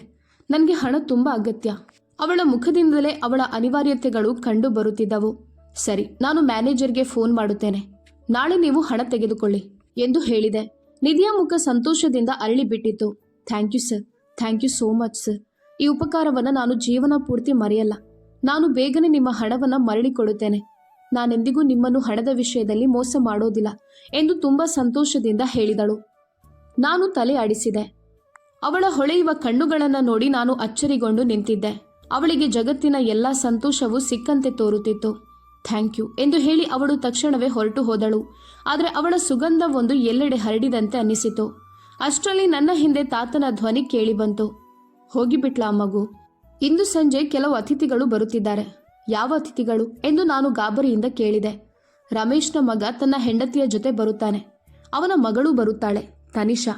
ನಾನು ನಿರ್ಧಾರ ಮಾಡಿಕೊಂಡಿದ್ದೇನೆ, ತನಿಷಾಳನ್ನ ನಿನ್ನ ಹೆಂಡತಿಯಾಗಿಸುವುದಾಗಿ. ಇದನ್ನು ಕೇಳುತ್ತಿದ್ದಂತೆ ನಾನು ತಾತನನ್ನು ಕಣ್ಣೆತ್ತಿ ನೋಡಿದೆ. ನಿಮ್ಮ ಆಯ್ಕೆಗೆ ಏನಾಗಿದೆ? ಆ ತನಿಷಾ ಮೇಕಪ್ ಅಂಗಡಿ ಅಂತಿದ್ದಾಳೆ. ಅವಳನ್ನು ನನ್ನ ಹೆಂಡತಿಯಾಗಿಸೋದಾ? ಎಂದಿಗೂ ಸಾಧ್ಯ ಇಲ್ಲ. ಯಾಕೆ? ಆ ಹುಡುಗಿಯಲ್ಲಿ ಏನು ಕೊರತೆ ಇದೆ? ಮೇಕಪ್ ಮಾಡಿಕೊಳ್ಳುವ ಹವ್ಯಾಸ ಪ್ರತಿಯೊಂದು ಹುಡುಗಿಗೂ ಇರುತ್ತದೆ. ಅವಳಿಗೆ ಇದ್ರೆ ಅದರಲ್ಲಿ ಹೊಸದೇನು? ಎಂದಿಗೂ ಇಲ್ಲ. ನನಗೆ ಇಂಥ ಮಾಡರ್ನ್ ಮೇಕಪ್ ಮಾಡುವ ಹುಡುಗಿಯರೆಂದರೆ ತುಂಬ ಅಸಹ್ಯ. ಅಂದರೆ ನಿನಗೆ ಯಾವ ಹುಡುಗಿನೂ ಇಷ್ಟವಿಲ್ವಾ? ಹಾಗಾದರೆ ಈಗ ಬಂದಿದ್ದ ಆ ಹುಡುಗಿ ಹೇಗೆ? ಅವಳು ನಿನಗೆ ಪರ್ಫೆಕ್ಟ್ ಆಗಿರ್ತಾಳಲ್ವಾ? ನೋಡಲು ಸಹ ತುಂಬ ಚೆನ್ನಾಗಿದ್ಲು. ಏನು ಹೇಳ್ತೀಯಾ? ತಾತನ ಮಾತು ಕೇಳಿ ನಾನು ಅಚ್ಚರಿಯಿಂದ ಎದ್ದು ನಿಂತೆ. ಎಂದಿಗೂ ಇಲ್ಲ. ನಾನು ಮದುವೆ ಎನ್ನುವ ಜಂಜಾಟಕ್ಕೆ ಬೀಳೋದೇ ಇಲ್ಲ ಎಂದು ನಾನು ನನ್ನನ್ನೇ ಉಳಿಸಿಕೊಳ್ಳಲು ಪ್ರಯತ್ನಿಸಿದೆ. ಸರಿ, ಹಾಗಾದ್ರೆ ಸಂಜೆ ತನಿಷಾಳ ಕುಟುಂಬ ಬರ್ತಿದೆ. ನಿನ್ನ ಹಾಗೂ ಅವಳ ಸಂಬಂಧವನ್ನು ನಾನು ಪಕ್ಕಾ ಮಾಡುತ್ತೇನೆ. ನಾನು ತುಂಬ ಸಂಕಷ್ಟದಲ್ಲಿ ಸಿಲುಕಿಕೊಂಡಿದ್ದೆ. ಒಂದು ಕಡೆ ತನಿಷಾ, ಇನ್ನೊಂದು ಕಡೆ ತಾತ. ಅವರು ನನ್ನ ಸಂಬಂಧವನ್ನು ಆ ಅಪರಿಚಿತ ಹುಡುಗಿಯೊಂದಿಗೆ ನಿಶ್ಚಯಿಸಲು ಬಯಸುತ್ತಿದ್ದರು. ತನಿಷಾಳ ಜೊತೆ ನಾನು ಯಾವತ್ತೂ ಮದುವೆ ಆಗಲಾರೆ. ಆಧುನಿಕ ಮತ್ತು ಫ್ಯಾಷನೇಬಲ್ ಹುಡುಗಿಯಿಂದ ತಪ್ಪಿಸಿಕೊಳ್ಳಲು ನನಗೇನಾದರೂ ಯೋಚಿಸಬೇಕಾಯಿತು. ಅಷ್ಟರಲ್ಲಿ ನನ್ನ ಬಾಯಿಂದ ಏಕಾಏಕಿ ಈ ಮಾತು ಹೊರಟಿತು. ನಾನು ಆ ಹುಡುಗಿಯನ್ನ ಮದುವೆ ಆಗೋದಿಲ್ಲ. ಯಾಕಂದ್ರೆ ಈಗ ಬಂದಿದ್ದ ಆ ಹುಡುಗಿಯನ್ನ ನಾನು ಇಷ್ಟಪಟ್ಟಿದ್ದೇನೆ. ತಾತ ಬೆಚ್ಚಿ ಬಿದ್ದರು. ನನಗೂ ಗೊತ್ತಿರಲಿಲ್ಲ ನಾನು ಹೇಗೆ ಈ ಮಾತು ಹೇಳಿಬಿಟ್ಟೆನೆಂದು. ಬಹುಶಃ ತನಿಷಾಳಿಂದ ತಪ್ಪಿಸಿಕೊಳ್ಳಲು ಹೇಳಿದ್ದೆ. ಆದರೆ ಈಗ ಆಗಬೇಕಾದದ್ದು ಆಗಿಬಿಟ್ಟಿತ್ತು. ಸರಿ, ಹಾಗಾದ್ರೆ ಬೇಗನೆ ಎಲ್ಲ ವಿಚಾರಗಳನ್ನು ನಿಶ್ಚಯಿಸು. ಆ ಹುಡುಗಿಯನ್ನು ನಾನು ನನ್ನ ಮನೆಯಲ್ಲಿ ನೋಡಬೇಕು. ನನ್ನ ಮನೆಗೂ ಸಂತೋಷ, ಚೈತನ್ಯ ಬರಲಿ. ಮಕ್ಕಳ ನಗು ಕೇಳಿಸ್ಲಿ. ನಾನು ವೃದ್ಧಾಪ್ಯದಲ್ಲಿ ಒಂಟಿತನದ ಮರಣವನ್ನು ಅನುಭವಿಸಲು ಬಯಸೋದಿಲ್ಲ. ನನಗೂ ಸುತ್ತಮುತ್ತ ಚಟುವಟಿಕೆ, ರಂಗಿನ ಬದುಕು ಬೇಕು ಎಂದು ಅವರು ತಮ್ಮ ನಿರ್ಧಾರವನ್ನ ಸ್ಪಷ್ಟವಾಗಿ ಹೇಳಿದ್ರು. ನಾನು ಕಿವಿಯನ್ನು ಕೆರೆದುಕೊಳ್ಳುತ್ತಾ ಕೋಣೆಗೆ ಬಂದು ಬಿಟ್ಟೆ. ಇದೇನ್ ಮಾಡಿದೆ ನಾನು? ನನ್ನದೇ ಕಾಲಿಗೆ ನಾನು ಕೊಡಲಿ ಹೊಡೆದುಕೊಂಡೆನಾ ಎಂದು ಯೋಚಿಸುತ್ತಾ ಗೊಂದಲಕ್ಕೆ ಬಿದ್ದೆ. ಆದರೂ ಈ ಸಮಸ್ಯೆಗೆ ಯಾವುದಾದ್ರೂ ಪರಿಹಾರ ಹುಡುಕಲೇಬೇಕಿತ್ತು. ನಿಧಿಯ ಬಗ್ಗೆ ನಾನು ತಾತನಿಗೆ ಸುಳ್ಳು ಹೇಳಿದ ದಿನದಿಂದಲೇ ಅವರು ನನ್ನ ಹಿಂದೆ ಬಿದ್ದರು. ನನ್ನನ್ನು ಹುಡುಗಿಯ ಮನೆಗೆ ಯಾವಾಗ ಕರೆದೊಯ್ಯುತ್ತೀಯಾ ಎಂದು ಕೇಳುತ್ತಲೇ ಇದ್ದರು. ಮೊದಲು ಅವಳು ಒಪ್ಪಲಿ ತಾತ ಎಂದು ನಾನು ಹೇಳುತ್ತಿದ್ದೆ. ಆದರೆ ಆ ಹುಡುಗಿ ತುಂಬಾ ಅನಿವಾರ್ಯ ಮತ್ತು ಅಸಹಾಯಕಳಂತೆ ಕಾಣುತ್ತಿದ್ದಳು. ಅವಳ ವಿಷಯ ಏನು ಅಂತ ತಾತ ಕೇಳಿ ಕೇಳಿ ಬೇಸತ್ತರು. ಆದರೆ ನಾನವರಿಗೆ ಏನೂ ಹೇಳಲಿಲ್ಲ.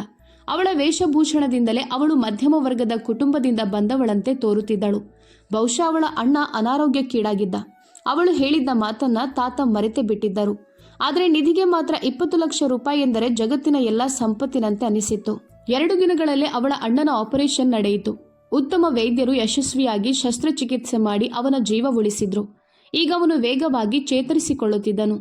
ಆ ದಿನ ಅಣ್ಣನ ಯಶಸ್ವಿ ಶಸ್ತ್ರಚಿಕಿತ್ಸೆಯ ನಂತರ ನಿಧಿ ಹೂವಿನ ಗುಚ್ಛ ಹಿಡಿದುಕೊಂಡು ಬಂದಿದ್ದಳು.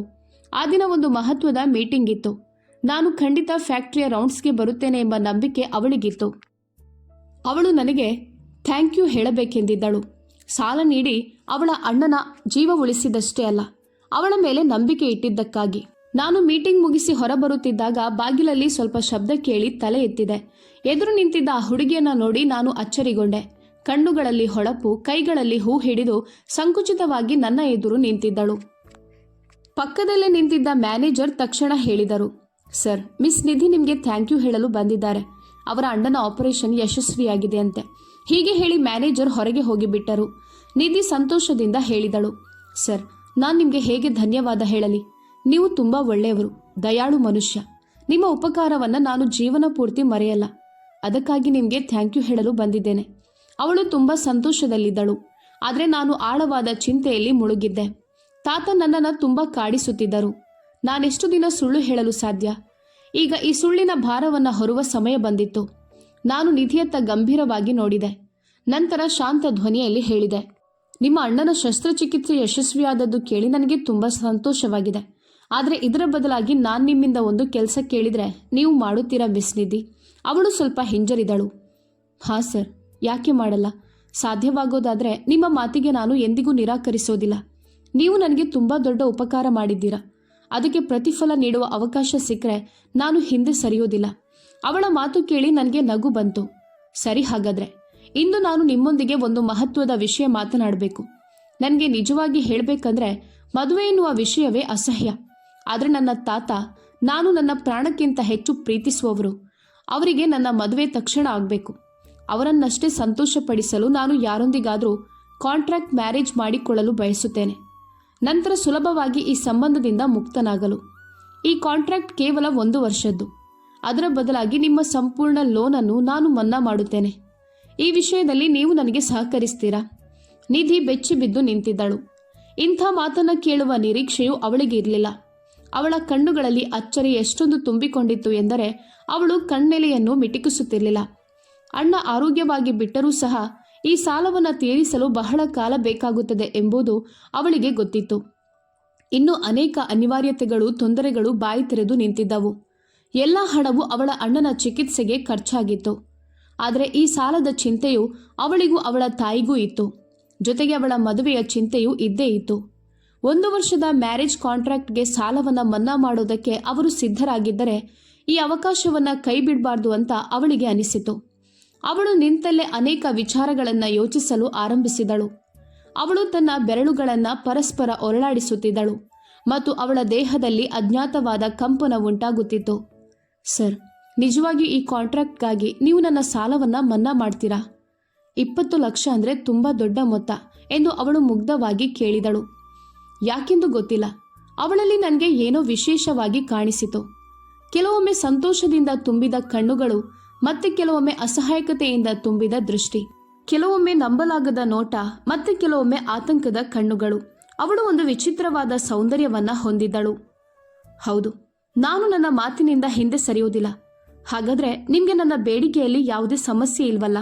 ನಾನು ಮನಸ್ಸಿನೊಳಗೆ ಸಂತೋಷಪಟ್ಟೆ. ಸರ್, ನನಗೆ ಯಾವುದೇ ಸಮಸ್ಯೆ ಇಲ್ಲ. ನಾನು ನಿಮ್ಮ ಜೊತೆ ಈ ಕಾಂಟ್ರಾಕ್ಟ್ ಮಾಡಿಕೊಳ್ಳುತ್ತೇನೆ. ನೀವು ಈ ಸಾಲವನ್ನು ಮನ್ನಾ ಮಾಡಿದರೆ, ಸರ್, ನಮ್ಮಂಥ ಮಧ್ಯಮ ವರ್ಗದ ಜನರಿಗೆ ಈ ಸಾಲ ತೀರಿಸಲು ಜೀವನ ಪೂರ್ತಿ ಬೇಕಾಗುತ್ತದೆ. ಯಾಕಂದರೆ ಈ ಮೊತ್ತ ತುಂಬ ದೊಡ್ಡದು. ಅವಳ ಕಣ್ಣುಗಳಿಂದ ಕಣ್ಣೀರು ಮಿಂಚುತ್ತಿತ್ತು. ನಾನು ಸಂತೋಷದಿಂದ ಹೇಳಿದೆ, ಸರಿ, ಹಾಗಾದರೆ ನೀವು ನನ್ನ ಜೊತೆ 1 ವರ್ಷದ ಕಾಂಟ್ರಾಕ್ಟ್ ಮ್ಯಾರೇಜ್ ಮಾಡಿಕೊಳ್ಬೇಕು. ನಂತರ ನಾನು ನಿನ್ನನ್ನು ಸಂಪೂರ್ಣವಾಗಿ ಮುಕ್ತಗೊಳಿಸುತ್ತೇನೆ. ಯಾಕಂದರೆ ಮದುವೆ ಎಂಬ ಜವಾಬ್ದಾರಿಯನ್ನು ನನ್ನ ಭುಜಗಳ ಮೇಲೆ ಹೊತ್ತುಕೊಳ್ಳಲು ನನಗೆ ಇಷ್ಟ ಇಲ್ಲ. ನನಗೆ ಮದುವೆ ಎಂದರೆ ತುಂಬ ಅಸಹ್ಯ. ತಾತನ ಕಾರಣಕ್ಕೆ ಮಾತ್ರ ನಾನು ಇದನ್ನೆಲ್ಲ ಮಾಡಬೇಕಾಗಿದೆ. ಇಲ್ಲವಾದರೆ ನಾನಿದನ್ನು ಯಾವತ್ತೂ ಮಾಡುತ್ತಿರಲಿಲ್ಲ. ಅವರು ನನಗೆ ಪ್ರಾಣಕ್ಕಿಂತಲೂ ಪ್ರಿಯರು. ಅವರ ಮಾತನ್ನು ನಾನು ಹೆಚ್ಚು ತಳ್ಳಿ ಹಾಕಲಾರೆ. ಮತ್ತು ಇದು ಕೇವಲ ಕಾಂಟ್ರಾಕ್ಟ್ ಮ್ಯಾರೇಜ್ ಆಗಿರುತ್ತದೆ. ಸರ್, ನಿಮ್ಮ ಮಾತಿಗೆ ನಾನು ಒಪ್ಪುತ್ತೇನೆ ಅಂತ ಹೇಳುತ್ತಲೇ ಅವಳು ತಿರುಗಲು ಮುಂದಾದಳು. ಆದರೆ ನನ್ನ ಮುಂದಿನ ಮಾತಿಗೆ ಅವಳು ಅಚಾನಕ್ ನಿಂತಳು. ಸರಿ, ನಾನು ತಾತನನ್ನು ಬೇಗನೆ ನಿಮ್ಮ ಮನೆಗೆ ಕರೆದುಕೊಂಡು ಬರುತ್ತೇನೆ. ಎಲ್ಲ ವಿಷಯಗಳು ಅಲ್ಲಿಯೇ ನಿರ್ಧಾರವಾಗುತ್ತವೆ. ತುಂಬ ಶಾಂತಿಯುತವಾಗಿ ಮದುವೆ ನಡೆಯುತ್ತದೆ. ಆದರೆ ಇದು ಕಾಂಟ್ರಾಕ್ಟ್ ಮ್ಯಾರೇಜ್ ಆಗಿರುತ್ತದೆ. ಈ ವಿಷಯ ನಿನ್ನ ಮತ್ತು ನನ್ನ ನಡುವೆ ಇರಬೇಕು. ಬೇರೆ ಯಾರಿಗೂ ಗೊತ್ತಾಗಬಾರ್ದು. ನೀನು ನನಗೆ ತುಂಬ ಬುದ್ಧಿವಂತಳಾಗಿ ಕಾಣಿಸ್ತಿದ್ಯಾ. ನೀನು ಬೇರೇನು ಕಿತಾಪತಿ ಮಾಡೋದಿಲ್ಲ ಎಂಬ ನಂಬಿಕೆ ಇದೆ. ಈ ವಿಷಯ ನಮ್ಮಿಬ್ಬರ ಮಧ್ಯೆ ಇರಬೇಕು. ನಿಧಿಯ ಮುಖ ಕೆಂಪಾಯಿತು. ಅವಳಿಗೆ ತಿರುಗಲು ಸಾಧ್ಯವಾಗಲಿಲ್ಲ. ತಲೆಯಾಡಿಸುತ್ತಾ ಹೇಳಿದಳು, ಸರಿ, ನನಗೆ ಇದರಲ್ಲಿ ಯಾವುದೇ ಸಮಸ್ಯೆ ಇಲ್ಲ. ಈ ವಿಷಯ ಯಾರಿಗೂ ಗೊತ್ತಾಗೋದಿಲ್ಲ. ನೀವು ನನ್ನ ಬಗ್ಗೆ ಸಂಪೂರ್ಣವಾಗಿ ನಿಶ್ಚಿಂತರಾಗಿರಿ. ಇದು ನಮ್ಮಿಬ್ಬರ ನಡುವೆ ಇರುತ್ತದೆ. ಅವಳು ಬೇಗನೆ ಹೊರಗೆ ಹೋಗಿ ಬಿಟ್ಟಳು. ಅವಳ ಉಸಿರು ತುಂಬ ವೇಗವಾಗಿತ್ತು. ದೇವ್ರೆ, ಯಾರನ್ನೂ ಕೇಳದೆ ಯೋಚಿಸದೆ ನಾನು ಸರಿ ಎಂದು ಹೇಳಿಬಿಟ್ಟೆ. ಆದರೆ ಇದು ಸರಿನಾ? ನನಗೆ ಉಪಕಾರ ಮಾಡಿದ ವ್ಯಕ್ತಿಯ ತಾತನ ಸಂತೋಷಕ್ಕಾಗಿ ನಾನು ಈ ಮದುವೆ ಮಾಡಿಕೊಳ್ಳುತ್ತಿದ್ದೇನೆ. ಇಲ್ಲವಾದರೆ ನನಗೆ ಇಂಥ ಯಾವುದೇ ಉದ್ದೇಶ ಇರಲಿಲ್ಲ ಎಂದು ನಿಧಿ ಆಳವಾದ ಉಸಿರೆಳೆದು ತನ್ನ ಮನಸ್ಸನ್ನು ಸಮಾಧಾನಪಡಿಸಿಕೊಂಡಳು. ಡೈನಿಂಗ್ ಟೇಬಲ್ನಲ್ಲಿ ನಾನು ನನ್ನ ತಾತನನ್ನು ಸಂತೋಷಪಡಿಸಿದ್ದೆ. ವಾಹ್, ಶಬ್ಬಾಷ್ ಮಗನೇ, ನಿನಗೆ ನಾನು ಋಣಿ. ನಾನು ನಿನ್ನ ಮನೆ ಬೆಳಗಲು ಪ್ರಯತ್ನಿಸುತ್ತಿದ್ದೇನೆ. ನಿನಗೆ ಕುಟುಂಬ ನಿರ್ಮಿಸಲು ಪ್ರಯತ್ನಿಸುತ್ತಿದ್ದೇನೆ. ಆದರೆ ನೀನು ಲೇಟಾಗಿ ನನಗೆ ಒಪ್ಪಿಗೆ ನೀಡಿದ್ಯಾ.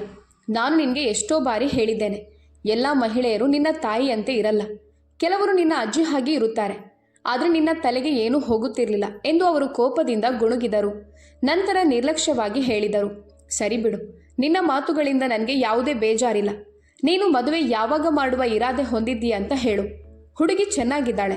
ಆ ದಿನ ನಾನವಳನ್ನು ನೋಡಿದ್ದೇನೆ. ಮದುವೆ 1 ವಾರದೊಳಗೆ ಎಂದು ನಾನು ಹೇಳಿದೆ.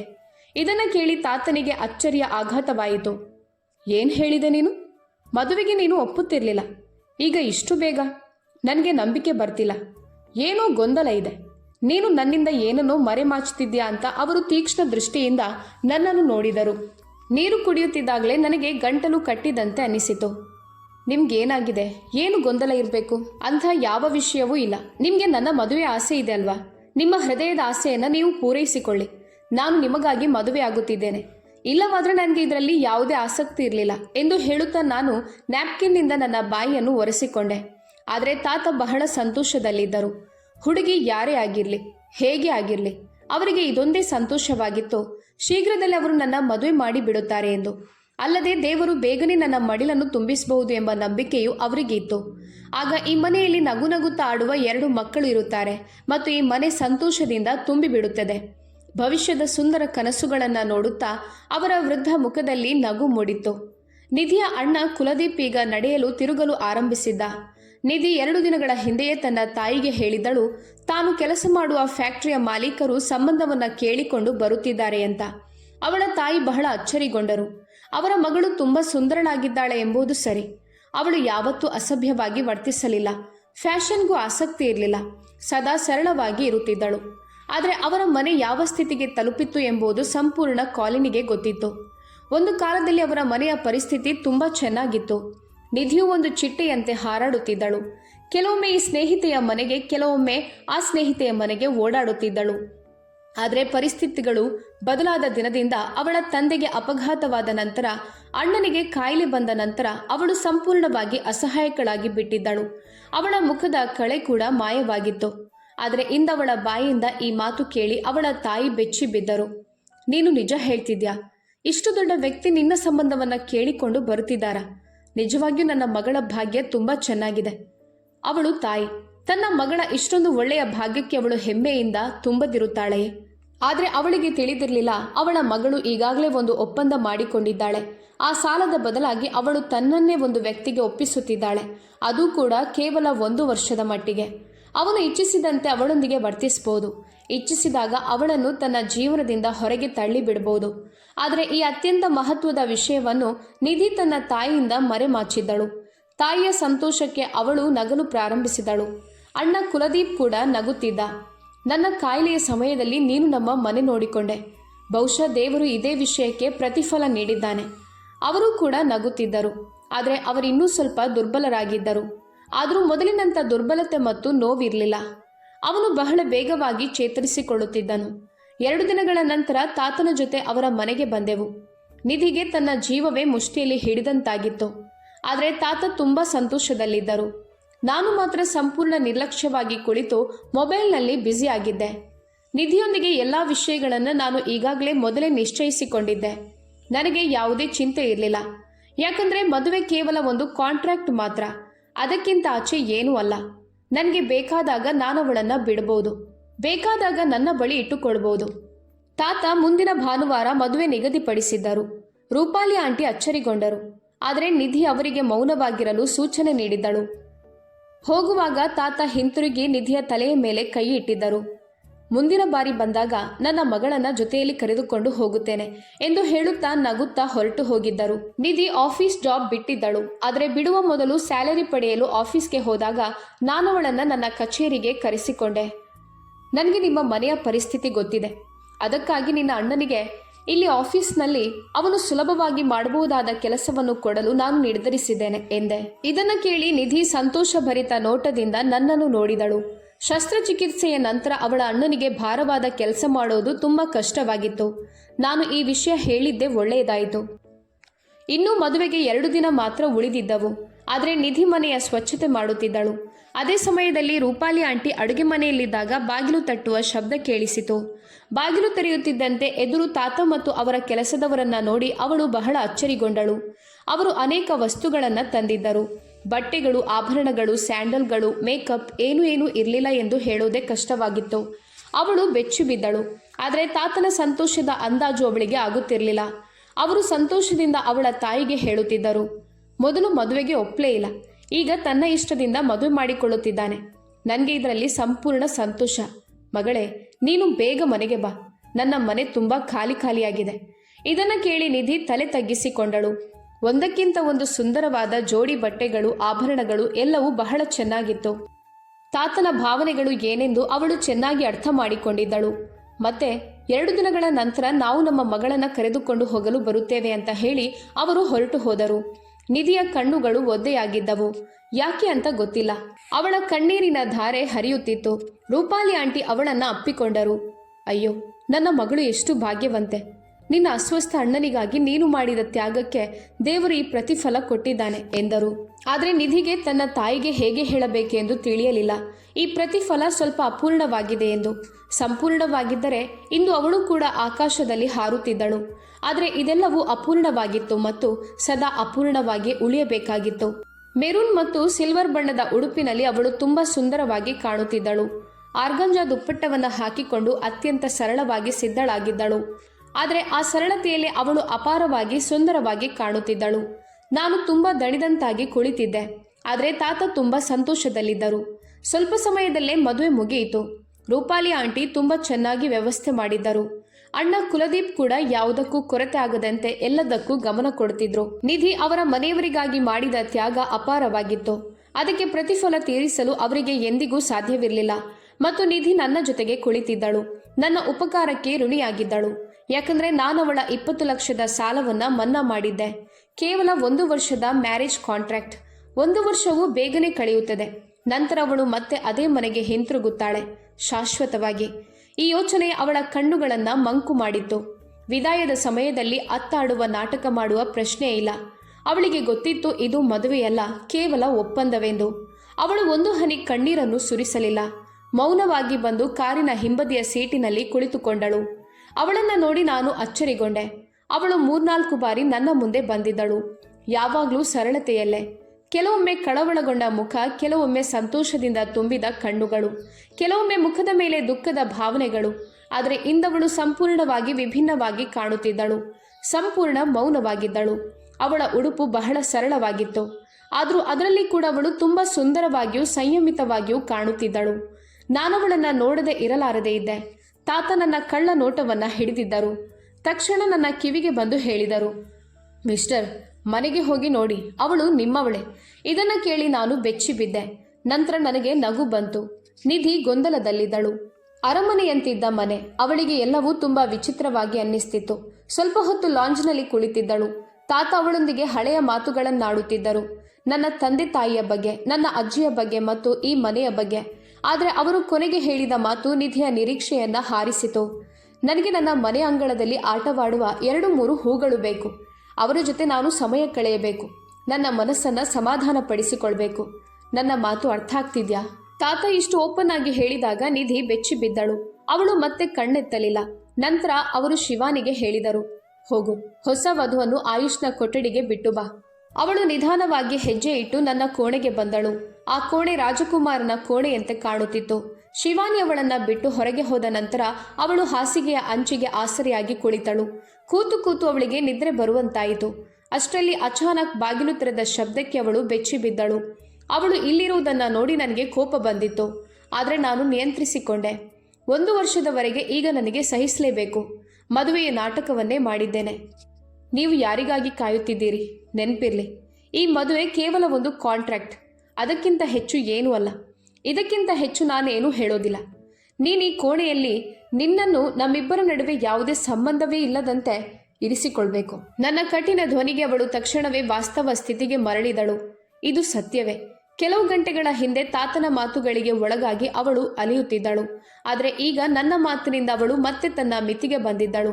ತಕ್ಷಣ ನಾಚಿಕೆಯಿಂದ ತಲೆ ತಗ್ಗಿಸಿಕೊಂಡಳು. ಅವಳು ಯಾವ ನಿರೀಕ್ಷೆಯಲ್ಲಿ ನನ್ನನ್ನು ಕಾಯುತ್ತಿದ್ದಳು? ನಾನು ಬಂದು ಅವಳನ್ನು ಹೊಗಳುತ್ತೇನೆ ಎಂದೆ, ಅಥವಾ ಸಂಬಂಧ ಕಟ್ಟುತ್ತೇನೆ ಎಂದೆ? ಹೌದು ಸರ್, ನನಗೆ ನೆನಪಿದೆ. ನಾನೇನು ಮರೆತಿಲ್ಲ ಎಂದು ನಾಚಿಕೆಯಿಂದ ಹೇಳುತ್ತಾ ಅವಳು ಎದ್ದು ನಿಂತಳು. ನಂತರ ತನ್ನ ಬ್ಯಾಗ್ನಿಂದ ಬಟ್ಟೆಗಳನ್ನು ತೆಗೆದುಕೊಂಡು ಡ್ರೆಸ್ಸಿಂಗ್ ರೂಮ್ಗೆ ಹೋದಳು. ನನಗೆ ತುಂಬ ಗೊಂದಲವಾಗುತ್ತಿತ್ತು. ನನಗೆ ಒಂಟಿ ಜೀವನ ಅಭ್ಯಾಸವಿತ್ತು, ಶಾಂತಿಯುತ ಜೀವನ. ಆದರೆ ಈಗ ಪಾದರಕ್ಷೆಗಳ ಸದ್ದು, ನಿಧಿಯ ಸುಗಂಧ ಮತ್ತು ಡ್ರೆಸ್ಸಿಂಗ್ ಟೇಬಲ್ ಮೇಲೆ ಇಟ್ಟಿದ್ದ ಅವಳ ಆಭರಣಗಳು ಇವೆಲ್ಲವೂ ನನ್ನ ಗೊಂದಲವನ್ನು ಇನ್ನಷ್ಟು ಹೆಚ್ಚಿಸುತ್ತಿದ್ದವು. ಅವಳು ಬಟ್ಟೆ ಬದಲಿಸಿ ಹೊರಗೆ ಬಂದಾಗ ತಲೆಯ ಮೇಲೆ ಸರಿಯಾಗಿ ದುಪ್ಪಟ್ಟಾಯಿತು. ಆದರೆ ಅವಳ ಒದ್ದೆಯಾದ ಕೂದಲಿನಿಂದ ನೀರು ಹನಿಗಳಾಗಿ ಹರಿಯುತ್ತಿತ್ತು. ಬಟ್ಟೆಗಳು ಸ್ವಲ್ಪ ಒದ್ದೆಯಾಗುತ್ತಿದ್ದವು. ನಿಧಿ ಸ್ವಲ್ಪ ಗಾಬರಿಯಾಗಿದ್ದಳು. ನಾನು ನಿರಂತರವಾಗಿ ಅವಳನ್ನೇ ನೋಡುತ್ತಿದ್ದೆ. ಬಹುಶಃ ನಾನು ಅವಳ ಮೇಲೆ ಕೋಪದಲ್ಲಿದ್ದೆ. ನಿಧಿ ತುಂಬ ಗೊಂದಲಗೊಂಡಂತಾಗಿತ್ತು. ಡ್ರೆಸ್ಸಿಂಗ್ ರೂಮಿನಿಂದ ಹೊರಬಂದು ಕನ್ನಡಿಯ ಕಡೆಗೆ ಹೋಗುತ್ತಿದ್ದಳು. ಅಚಾನಕ್ ಹಿಂದಿರುಗಿ ಹಾಸಿಗೆ ಮೂಲೆಗೆ ಕುಳಿತಳು. ನಂತರ ಬೆರಳುಗಳನ್ನು ಹಿಸುಕುತ್ತಾ ಹೇಳಿದಳು, ಸರ್, ನಾನು ಇಲ್ಲಿರೋದ್ರಿಂದ ನಿಮಗೆ ಬೇಸರವಾಗುತ್ತಿದೆಯೇ? ಬೇರೆ ಯಾವುದಾದ್ರೂ ರೂಮ್ ಖಾಲಿ ಇದೆಯಾ? ನಾನಲ್ಲಿ ಸೆಟ್ ಆಗುತ್ತೇನೆ. ಅವಳು ನನ್ನ ಕೋಪವನ್ನು ನೋಡಿ ಆ ಮಾತುಗಳನ್ನು ಮುಗ್ಧವಾಗಿ ಹೇಳುತ್ತಿದ್ದಳು. ಆದರೆ ನಾನು ಸ್ವತಃ ಅಚ್ಚರಿಗೊಂಡಿದ್ದೆ. ನನ್ನ ಗೊಂದಲವೇ ನನಗೆ ಅರ್ಥವಾಗುತ್ತಿರಲಿಲ್ಲ. ಬೇಡ ಬೇಡ, ನೀನು ಬೇರೆ ರೂಮ್ನಲ್ಲಿದ್ದರೆ ತಾತನಿಗೆ ಅನುಮಾನ ಬರುತ್ತದೆ. ಆದ್ದರಿಂದ ನೀನು ಇದೇ ಕೋಣೆಯಲ್ಲಿ ಅಡ್ಜಸ್ಟ್ ಮಾಡಿಕೊಳ್ಳೋದು ಉತ್ತಮ. ಆದರೆ ನನ್ನ ವೈಯಕ್ತಿಕ ಜೀವನಕ್ಕೆ ಅಡಚಣೆ ಮಾಡುವ ಅಗತ್ಯ ಇಲ್ಲ. ಈ ಮಾತು ಹೇಳುತ್ತಾ ನಾನು ಕಂಬಳಿಯನ್ನು ಹೊದ್ದುಕೊಂಡು ಮಲಗಿಬಿಟ್ಟೆ. ನಿಧಿ ಹಾಗೆಯೇ ಕುಳಿತಿದ್ದಳು. ಅವಳು ಸ್ನಾನ ಮಾಡಿದ್ದಳು. ಆದರೆ ಏರ್ ಕಂಡೀಷನ್ನ ತಣ್ಣನೆಯಿಂದ ಅವಳಿಗೆ ಚಳಿ ಕೂಡ ಹಿಡಿಯುತ್ತಿತ್ತು. ನಾನು ಕಂಬಳಿಯನ್ನು ನನ್ನ ಮೇಲೆ ಚೆನ್ನಾಗಿ ಸುತ್ತಿಕೊಂಡಿದ್ದೆ. ಅವಳು ತಾನು ಕಂಬಳಿಯೊಳಗೆ ತಲೆಮರೆಸಿಕೊಳ್ಳಲು ಪ್ರಯತ್ನಿಸುತ್ತಾ ಹಾಸಿಗೆಯ ಮೇಲೆ ಮಲಗಿಬಿಟ್ಟಳು. ನಿದ್ರೆಯಲ್ಲಿ ನಾನು ಮಗ್ಗುಲು ಬದಲಾಯಿಸಿದ್ದೆ. ಆದರೆ ಸುಗಂಧದಿಂದ ತುಂಬಿದ್ದವಳ ಜುಟ್ಟುಗಳು ನನ್ನ ಮುಖದ ಹತ್ತಿರವೇ ಇದ್ದವು. ನಾನು ಎಚ್ಚರಗೊಂಡೆ. ಮನಸ್ಸಿನಲ್ಲಿ ಒಂದು ವಿಚಿತ್ರ ಆಸೆ ಎದ್ದಿತು. ಆಯುಷ್ ವರ್ಮಾ, ಮರಿಬೇಡ, ನೀನೊಬ್ಬ ಗಂಡಸು. ಗಂಡಿಗೆ ಯಾವಾಗಲೂ ಒಬ್ಬ ಹೆಣ್ಣಿನ ಅಗತ್ಯ ಇರುತ್ತದೆ. ನೀನು ಅದೇ ಗಂಡಸರಲ್ಲಿ ಒಬ್ಬ. ಇಂದು ನಿನ್ನ ಕೋಣೆಯಲ್ಲಿ ಒಬ್ಬ ಹೆಣ್ಣಿನ ಹಾಜರಾತಿಯೇ ನಿನ್ನನ್ನು ಅಶಾಂತಗೊಳಿಸುತ್ತಿದೆ. ನನ್ನೊಳಗಿಂದ ಬಂದ ಈ ಧ್ವನಿಗೆ ನಾನು ಬೆಚ್ಚಿಬಿದ್ದೆ. ಆದರೆ ನಿಧಿ ಏನೂ ತಿಳಿಯದೆ ನಿದ್ರಿಸುತ್ತಿದ್ದಳು. ಅವಳ ಮುಖದಲ್ಲಿ ಅಪಾರವಾದ ನೆಮ್ಮದಿಯಿತ್ತು. ಉದ್ದವಾದ ಕಪ್ಪು ಕೂದಲು ಮುಖದ ಮೇಲೆ ಚದುರಿಕೊಂಡಿದ್ದವು. ಆ ದೃಶ್ಯ ತುಂಬಾ ಸುಂದರವಾಗಿ ಕಾಣುತ್ತಿತ್ತು. ನಾನು ಅಶಾಂತವಾಗಿ ನಿದ್ರೆಯಿಂದ ಎಚ್ಚರಗೊಂಡೆ. ನಾನು ಬಯಸಿದ್ರೆ ಇದನ್ನು ತಡೆಯಲು ಅವಳಿಗೆ ಸಾಧ್ಯವಿಲ್ಲ. ಅವಳ ಮೇಲೆ ನನಗೆ ಸಂಪೂರ್ಣ ಹಕ್ಕಿದೆ. ಈ ಯೋಚನೆ ಮಾಡಿಕೊಂಡು ಅವಳ ಸೊಂಪಾದ ಕೈಗಳನ್ನು ನೋಡಿದೆ. ಅವಳು ಇಚ್ಛಿಸದಿದ್ದರೂ ಅವಳ ತಾಯಿ ಬಲವಂತವಾಗಿ ಅವಳ ಕೈಗಳಿಗೆ ಮೆಹಂದಿ ಹಾಕಿಸಿದ್ದಳು. ಅದು ತುಂಬ ಸುಂದರವಾಗಿ ಕಾಣುತ್ತಿತ್ತು. ನನ್ನ ಕಲ್ಲಿನಂತಿದ್ದ ಭಾವನೆಗಳು ನಿಧಾನವಾಗಿ ಕರಗಲು ಆರಂಭಿಸಿತು. ಆದರೆ ಇಲ್ಲ, ಇದು ತಪ್ಪು. ಇದು ನಡೆದರೆ ದೊಡ್ಡ ತಪ್ಪಾಗುತ್ತದೆ. ಈ ಯೋಚನೆಯೊಂದಿಗೆ ನಾನು ಬಲವಂತವಾಗಿ ಮಗ್ಗುಲು ಬದಲಾಯಿಸಿ ಮಲಗಲು ಪ್ರಯತ್ನಿಸಿದೆ. ಮುಂದಿನ ಬೆಳಗ್ಗೆ ತುಂಬ ಬೆಳಕಿನಂತೆ ಕಂಗೊಳಿಸುತ್ತಿತ್ತು. ನಾನು ಆಫೀಸ್ಗೆ ಹೋಗಲು ತಯಾರಾಗುತ್ತಿದ್ದುದನ್ನು ನೋಡಿ ತಾತನಿಗೆ ಅಚ್ಚರಿಯಾಯಿತು. ಇದೇನು, ನಿನ್ನೆಯಷ್ಟು ನಿನ್ನ ಮದುವೆ ಆಗಿದೆ, ಇಂದು ಆಫೀಸ್ಗೆ ಹೊರಟು ನಿಂತಿದ್ಯಾ? ಅದಕ್ಕೆ ನಾನು ಮದುವೆಯ ಹೊರೆ ತಲೆಯ ಮೇಲೆ ಹಾಕಿಕೊಳ್ಳಲು ಇಚ್ಛಿಸಲಿಲ್ಲ. ಈಗ ನೀವು ಈ ಪ್ರಶ್ನೆ ಕೇಳ್ತಿದ್ದೀರಾ? ಮುಂದೆ ಅವಳು ಮಿಸ್ಸೆಸ್ ಅನ್ನಿಸಿಕೊಳ್ಳಲು ಪ್ರಾರಂಭಿಸ್ತಾಳೆ. ನಾನು ಮೊದಲೇ ಹೇಳಿದ್ದೇನೆ, ಮದುವೆ ಮಾಡಿಕೊಳ್ಳುತ್ತೇನೆ, ಆದರೆ ನನ್ನ ಜೀವನದಲ್ಲಿ ಯಾರೂ ಹಸ್ತಕ್ಷೇಪ ಮಾಡಬಾರ್ದು ಅಂತ. ನನ್ನ ಧ್ವನಿ ಕಟುವಾಗಿತ್ತು. ತಾತ ಬೆಚ್ಚಿ ಬಿದ್ದರು. ಏನಪ್ಪ ಮಿಸ್ಟರ್, ಇಷ್ಟು ಕೋಪ ಯಾಕೆ? ಮೊದಲ ರಾತ್ರಿಯಲ್ಲೇ ಹೆಂಡತಿಯ ಜೊತೆ ಜಗಳ ಮಾಡಿಕೊಂಡ್ಯಾ? ನಾನು ಸ್ವತಃ ಗಾಬರಿಗೊಂಡೆ. ತಾತನ ಮಾತಿಗೆ ಮೌನವಾಗಿದ್ದೆ. ಆದರೆ ಸ್ವಲ್ಪ ಹೊತ್ತಿನಲ್ಲೇ ಲೈಟ್ ಪಿಂಕ್ ಸೂಟ್ ಧರಿಸಿ ಮುಜುಗರದಿಂದ ನಿಧಿ ಮೆಟ್ಟಿಲು ಇಳಿಯುತ್ತಾ ಬರುತ್ತಿದ್ದಳು. ನಮಸ್ತೆ ತಾತ ಎಂದು ತುಂಬ ಸಂಸ್ಕಾರದಿಂದ ನಮಸ್ಕರಿಸಿದಳು. ಬಾ ಮಗಳೇ, ಉಪಹಾರ ಮಾಡು. ಶಿವಾನಿ, ಮಕ್ಕಳಿಗೆ ಉಪಹಾರ ತಂದುಕೊಡು. ನನ್ನ ನುಣುಪಿನ ಮೇಲೆ ಬಿರುಗಾಳಿ ಮೂಡಿತು. ಅವಳನ್ನು ನೋಡಿ ವಿಚಿತ್ರ ಮುಖಭಾವ ಮಾಡಿದೆ. ನಿಧಿ ನಾಚಿಕೆಯಿಂದ ತಲೆ ತಗ್ಗಿಸಿಕೊಂಡಳು. ಬಹುಶಃ ಅವರಿಗೆ ನಾನವರ ಪಕ್ಕದಲ್ಲಿ ಕುಳಿತುಕೊಳ್ಳೋದು ಇಷ್ಟವಾಗಲಿ. ಅವರ ಸಮಾನರಾಗಲು ಹೇಗೆ ಸಾಧ್ಯ? ನಾನು ನನ್ನ ಸ್ಥಾನವನ್ನು ಮರೆತೇನೆ. ಈ ಯೋಚನೆಯೊಂದಿಗೆ ಅವಳ ಮುಖ ಕೆಂಪಾಯಿತು. ನಾನೊಮ್ಮೆಲೆ ಎದ್ದು ನಿಂತೆ. ನಾನು ಹೋಗುತ್ತೇನೆ ತಾತ ಎಂದು ಹೇಳುತ್ತಾ ಹಿಂತಿರುಗಿದೆ. ಏನಪ್ಪ, ಯಾಕೆ ಇಷ್ಟು ಕೋಪದಲ್ಲಿದ್ದೀಯಾ? ರಾತ್ರಿ ಏನಾದರೂ ಜಗಳ ಆಯ್ತಾ? ನಿಧಿ ಅಚ್ಚರಿಗೊಂಡಳು. ನನಗೆ ಇಷ್ಟು ಕೋಪ ಯಾಕೆ ಎಂದು ಅವಳಿಗೂ ತಿಳಿಯುತ್ತಿರಲಿಲ್ಲ. ಅವಳಿಂದ ಏನಾದರೂ ತಪ್ಪಾಗಿದ್ಯೆ ಅಂತ ಅವಳು ಯೋಚಿಸುತ್ತಿದ್ದಳು. ನಾನವರ ಪಕ್ಕದಲ್ಲೇ ಹಾಸಿಗೆಯಲ್ಲಿ ಮಲಗಿದ್ದೆ. ಬಹುಶಃ ಅದೇ ಅವರಿಗೆ ಇಷ್ಟವಾಗಲಿಲ್ವೇನೋ. ನಾನೆಲ್ಲಿ ತಪ್ಪು ಮಾಡಿದೆ? ಬೇರೆಡೆ ಮಲಗಬೇಕಿತ್ತು. ಅವರ ನಿದ್ರೆಗೆ ಅಡ್ಡಿಯಾಗಿರಬಹುದು ಅಂತ ಯೋಚಿಸ್ತಿದ್ಲು. ಅವಳು ನಾಚಿಕೆಯಿಂದ ತಲೆ ತಗ್ಗಿಸಿಕೊಂಡು ಉಪಹಾರದ ಮೇಜಿನ ಬಳಿ ಕುಳಿತಿದ್ದಳು. ಶಿವಾನಿ ಅವಳ ಮುಂದೆ ಉಪಹಾರ ತಂದಿಟ್ಟಳು. ಉಪಹಾರ ಮಾಡಿದ ನಂತರ ಅವಳು ತಾತನೊಂದಿಗೆ ಹೊರಗಿನ ಲಾನ್ಗೆ ಬಂದಳು. ತಾತ ಅವಳಿಗೆ ನನ್ನ ಬಾಲ್ಯದ ನೆನಪುಗಳನ್ನು ಹಂಚಿಕೊಳ್ಳುತ್ತಿದ್ದರು. ನನ್ನ ಅಪ್ಪ ಅಮ್ಮ ಇಬ್ಬರು ಬೇರೆ ಬೇರೆ ದಾರಿಗಳಲ್ಲಿ ನಿಂತಿದ್ದಾರೆ ಎಂಬುದನ್ನು ತಿಳಿದುಕೊಂಡಾಗ ಅವಳಿಗೆ ತುಂಬ ದುಃಖವಾಯಿತು. ತಮ್ಮ ಈ ಮಗನ ಬಗ್ಗೆ ಯಾರೂ ಯೋಚಿಸಿರಲಿಲ್ಲ. ಆದರೆ ತಾತನಿಗೆ ತಮ್ಮ ಮುದ್ದಾದ ಮೊಮ್ಮಗನ ಮೇಲೆ ಅಪಾರ ಪ್ರೀತಿ ಇತ್ತು. ಅವರ ಮಾತುಗಳಿಗೆ ಅವಳು ನಗುತ್ತಲೇ ಇರುತ್ತಿದ್ದಳು. ಆದರೆ ನಿಧಿ ಬಂದ ನಂತರ ಈ ಚಿನ್ನದ ಪಂಜರದಂತಿದ್ದ ಮನೆಯೊಳಗೆ ಏನೋ ಒಂದು ಮಿಂಚು ಬಂದಂತಾಗಿದೆ ಎಂದು ಅವರು ಸಂತೋಷಪಟ್ಟಿದ್ದರು.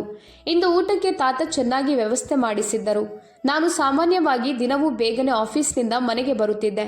ಆದರೆ ಇಂದು ಜಾಣ್ಮೆಯಿಂದ ತಡವಾಗಿ ಬಂದಿದ್ದೆ. ಶಿವಾನಿ ನಿಧಿಗೆ ನನಗೆ ಮನೆಗೆ ಬಂದ ತಕ್ಷಣ ಚಹಾ ಕುಡಿಯುವ ಅಭ್ಯಾಸವಿದೆ ಅಂತ ಹೇಳಿಬಿಟ್ಟಿದ್ದಳು. ನಾನು ಲಾಂಜ್ನಲ್ಲಿ ಕುಳಿತು ಬಿಸ್ನೆಸ್ ನ್ಯೂಸ್ ನೋಡುತ್ತಿದ್ದೆ. ಆಗ ಬಳೆಗಳ ಚಣ್ ಚಣ್ ಶಬ್ದ ನನಗೆ ತುಂಬಾ ಹತ್ತಿರದಿಂದ ಕೇಳಿಸಿತು. ನಿಧಿ ನನ್ನ ಮುಂದೆ ಚಹಾ ಹಿಡಿದು ನಿಂತಿದ್ದಳು. ನಂತರ ಅವಳು ನನ್ನ ಎದುರಿನ ಸೋಫಾದ ಮೇಲೆ ಕುಳಿತುಕೊಂಡಳು. ತಾತ ತಮ್ಮ ಕೊಠಡಿಯಲ್ಲಿ ಇದ್ದರು. ನಾನು ಅವಳ ಕಡೆಗೆ ಕಣ್ಣೆತ್ತಿಯೂ ನೋಡಲಿಲ್ಲ. ಗೊಂದಲಗೊಂಡಂತಾಗಿ ನಿಧಿ ಅಲ್ಲಿಂದ ಎದ್ದು ಹೋಗಿ ಬಿಟ್ಟಳು. ಊಟದ ಮೇಜಿನ ಬಳಿ ನಾವಿಬ್ಬರು ತಾತನೊಂದಿಗೆ ಕುಳಿತುಕೊಳ್ಳುವಾಗ ಅವಳು ತುಂಬಾ ಹಿಂಜರಿಯುತ್ತಿದ್ದಳು. ಜಾಣ್ಮೆಯಿಂದ ಶಿವಾನಿಯ ಜೊತೆ ಅಡುಗೆ ಮನೆಗೆ ಹೋಗಿ ನಿಂತುಕೊಂಡಳು. ಆದರೆ ತಾತ ಅವಳನ್ನು ಕರೆದರು. ಅರೆ ಮಗಳೇ, ಬಾ, ಊಟ ಆರಂಭಿಸೋಣ. ಅವರು ತುಂಬಾ ಪ್ರೀತಿಯಿಂದ ಕರೆಯುತ್ತಿದ್ದರು. ನಿಧಿ ಹಿಂಜರಿಯುತ್ತಾ ಹೇಳಿದಳು, ನಾನು ನಂತರ ಮಾಡುತ್ತೇನೆ ತಾತ, ನೀವು ತಿನ್ನಿ. ಅವಳ ಧ್ವನಿ ತುಂಬಾ ನಿಧಾನವಾಗಿತ್ತು. ಕುಳಿತುಕೋ. ತಾತ ಇಷ್ಟು ಪ್ರೀತಿಯಿಂದ ಕರೆಯುತ್ತಿರುವಾಗ ನಾನು ಅವಳನ್ನ ಕಣ್ಣಿನಲ್ಲೇ ಗದರಿಸಿದ್ದೆ. ಅವಳು ಗಾಬರಿಗೊಂಡು ಅಲ್ಲೇ ಕುಳಿತುಕೊಂಡಳು. ಮತ್ತೆ ರಾತ್ರಿ ಅವಳು ಎದುರಿನ ಸೋಫಾದ ಮೇಲೆ ಕುಳಿತಿದ್ದಳು. ನಾನು ಹಾಸಿಗೆಯ ಮೇಲೆ ಮಲಗಿದ್ದೆ. ಪೂರ್ಣ ರಾತ್ರಿ ಎಚ್ಚರದಿಂದ ಇರೋ ಉದ್ದೇಶನ? ನನ್ನ ತಿರಸ್ಕಾರದ ಮಾತನ್ನ ಕೇಳಿ ಅವಳು ಗಾಬರಿಗೊಂಡಳು. ಇಲ್ಲ ಇಲ್ಲ ಎಂದು ಹೇಳುತ್ತವಳು ಅಚ್ಚರಿಯಿಂದ ವಾಸ್ತವಕ್ಕೆ ಮರಳಿದಳು. ತಲೆದಿಂಬನ್ನು ತೆಗೆದುಕೊಂಡು ಕಾರ್ಪೆಟ್ ಮೇಲೆ ಇಟ್ಟುಕೊಂಡಳು. ಅದನ್ನು ನೋಡಿ ನಾನು ಅಚ್ಚರಿಗೊಂಡೆ. ಕೆಳಗೆ ಯಾಕೆ ಮಲಗ್ತಿದ್ಯಾ? ಅದು ನಿಮಗೆ ಡಿಸ್ಟರ್ಬ್ ಆಗುತ್ತೆ ಅಂತ. ನಿನ್ನಿಂದ ನನಗೆ ಏನೂ ತೊಂದರೆ ಆಗೋದಿಲ್ಲ. ದಯವಿಟ್ಟು ಮೇಲೆ ಬಾ. ನಾನು ಗಟ್ಟಿಯಾಗಿ ಹೇಳಿದಾಗ ಅವಳು ಎದ್ದು ಬಂದು ಹಾಸಿಗೆಯ ಮತ್ತೊಂದು ಮೂಲೆಯಲ್ಲಿ ಕುಳಿತಳು. ಆದರೆ ಅವಳ ಬಳೆಗಳ ಕಣ್ ಶಬ್ದ ನನಗೆ ಅಸ್ವಸ್ಥತೆ ತಂದಿತ್ತು. ನೆನ್ನೆ ರಾತ್ರಿ ಸಹಿಸಿಕೊಂಡಿದ್ದೆ, ಆದರೆ ಇಂದು ಸಾಧ್ಯವಾಗುತ್ತಿರಲಿಲ್ಲ. ನಾನು ನಿಧಿಯ ಬಳೆಗಳಿರುವ ಕೈಯನ್ನ ಹಿಡಿದಾಗ ಅವಳ ಜೀವವೆಲ್ಲ ಕೈಗಳಲ್ಲಿ ಸೇರಿಕೊಂಡಂತಾಯಿತು. ಸರ್, ನಾನು ಎಂದು ಗಾಬರಿಗೊಂಡ ಧ್ವನಿಯಲ್ಲಿ ಏನೋ ಹೇಳಲು ಪ್ರಯತ್ನಿಸಿದಳು. ಆದರೆ ನಾನವಳಿಗೆ ತುಂಬಾ ಹತ್ತಿರದಲ್ಲಿದ್ದೆ. ಅವಳು ಬಯಸಿದರೂ ಏನೂ ಮಾಡಲು ಸಾಧ್ಯವಾಗಲಿಲ್ಲ. ಅಸಹಾಯಕತೆಯಿಂದ ನನ್ನನ್ನೇ ನೋಡುತ್ತಾ ನಿಂತುಕೊಂಡಳು. ಈ ಕಾಂಟ್ರಾಕ್ಟ್ ಮ್ಯಾರೇಜ್ನಲ್ಲಿ ಇಂತಹದ್ದೇನೂ ಆಗೋದಿಲ್ಲ ಎಂದು ಅವಳು ಅಂದುಕೊಂಡಿದ್ದಳು. ಆದರೆ ಅದು ಅವಳ ತಪ್ಪು ಕಲ್ಪನೆ ಮಾತ್ರ. ಹತ್ತಿರದಲ್ಲೇ ಸಿಹಿ ಇದ್ದರೆ ಅದನ್ನು ರುಚಿಸದೆ ಯಾವ ಗಂಡು ಇರುತ್ತಾನೆ? ನಾನು ಈ ಸುಂದರ ಸಂಬಂಧದತ್ತ ಆಕರ್ಷಿತನಾಗುತ್ತಿದ್ದೆ. ಆಫೀಸ್ನಲ್ಲಿ ದಿನವಿಡೀ ನನ್ನ ಮನಸ್ಸು ಅಶಾಂತವಾಗಿತ್ತು. ಆದರೆ ಈಗ ನನಗೆ ಲೋಕದ ಎಲ್ಲ ಸುಖವೂ ಸಿಕ್ಕಂತಾಯಿತು. ಮೇಲಿನವನು ಈ ಸಂಬಂಧವನ್ನು ಕಾರಣವಿಲ್ಲದೆ ಸೃಷ್ಟಿಸಿಲ್ಲ. ನಿಧಿಯ ಹತ್ತಿರ ನೆಮ್ಮದಿ ಕಂಡು ನಾನು ನಿದ್ರಿಸಿದ್ದೆ. ಆದರೆ ಅವಳು ಮಾತ್ರ ಗಾಬರಿಗೊಂಡು ಕಳವಳಗೊಂಡು ಬಹಳ ಸಮಯ ಅತ್ತೇ ಇದ್ದಳು. ಇಂದು ಭಾನುವಾರವಾಗಿದ್ದರಿಂದ ನಾನು ಮನೆಯಲ್ಲೇ ಇದ್ದೆ. ಆದರೆ ನಿಧಿ ನನ್ನ ಮೇಲೆ ಸ್ವಲ್ಪ ಕೋಪಗೊಂಡಂತಿದ್ದಳು. ಅವಳು ಕೊಠಡಿಗೆ ಬಂದಳು. ಆದರೆ ನಾನು ಎಚ್ಚರವಾಗಿರುವುದನ್ನು ನೋಡಿ ಹಿಂತಿರುಗಲು ಪ್ರಯತ್ನಿಸಿದಳು. ನಾನು ಅವಳನ್ನು ಕರೆದೆ. ನಿನ್ಗೇನಾಗಿದೆ? ಅವಳ ತಗ್ಗಿದ ಕಣ್ಣುಗಳನ್ನು ನೋಡಿ ನಾನು ಅಚ್ಚರಿಗೊಂಡೆ.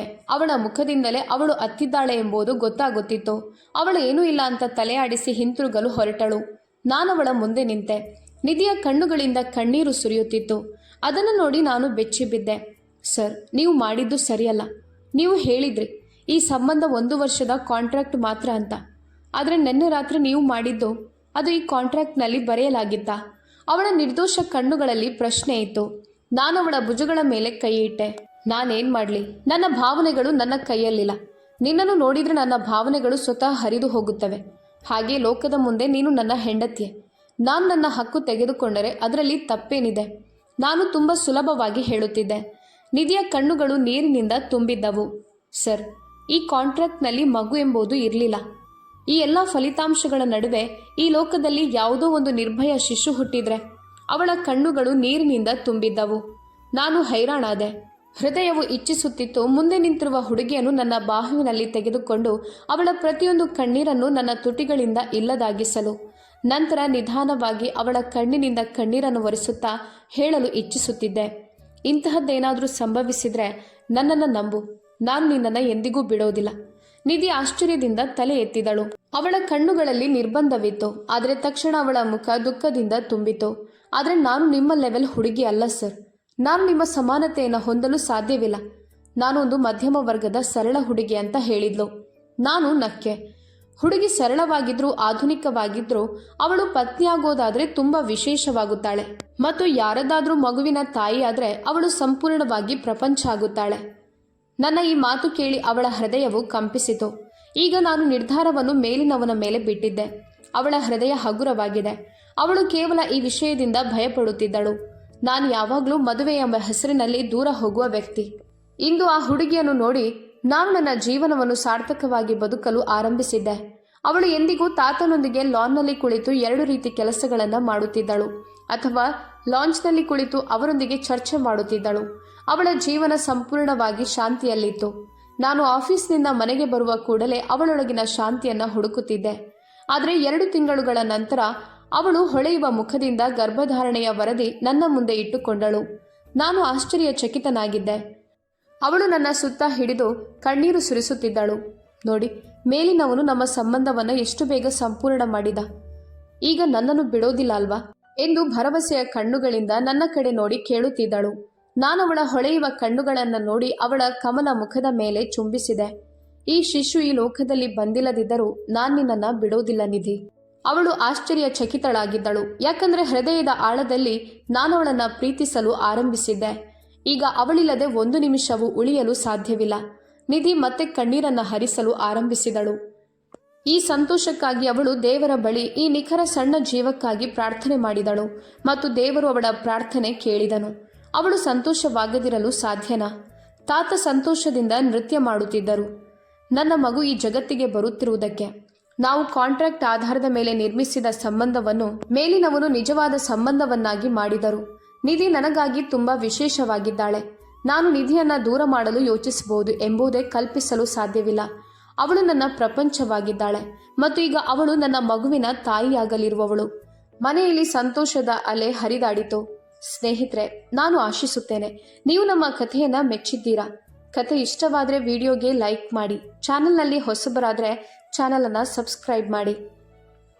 ಹೈಪ್ ಮೂಲಕ ಪಾಯಿಂಟ್ಸನ್ನು ನೀಡಿ ನಮಗೆ ಸಹಕರಿಸಿ.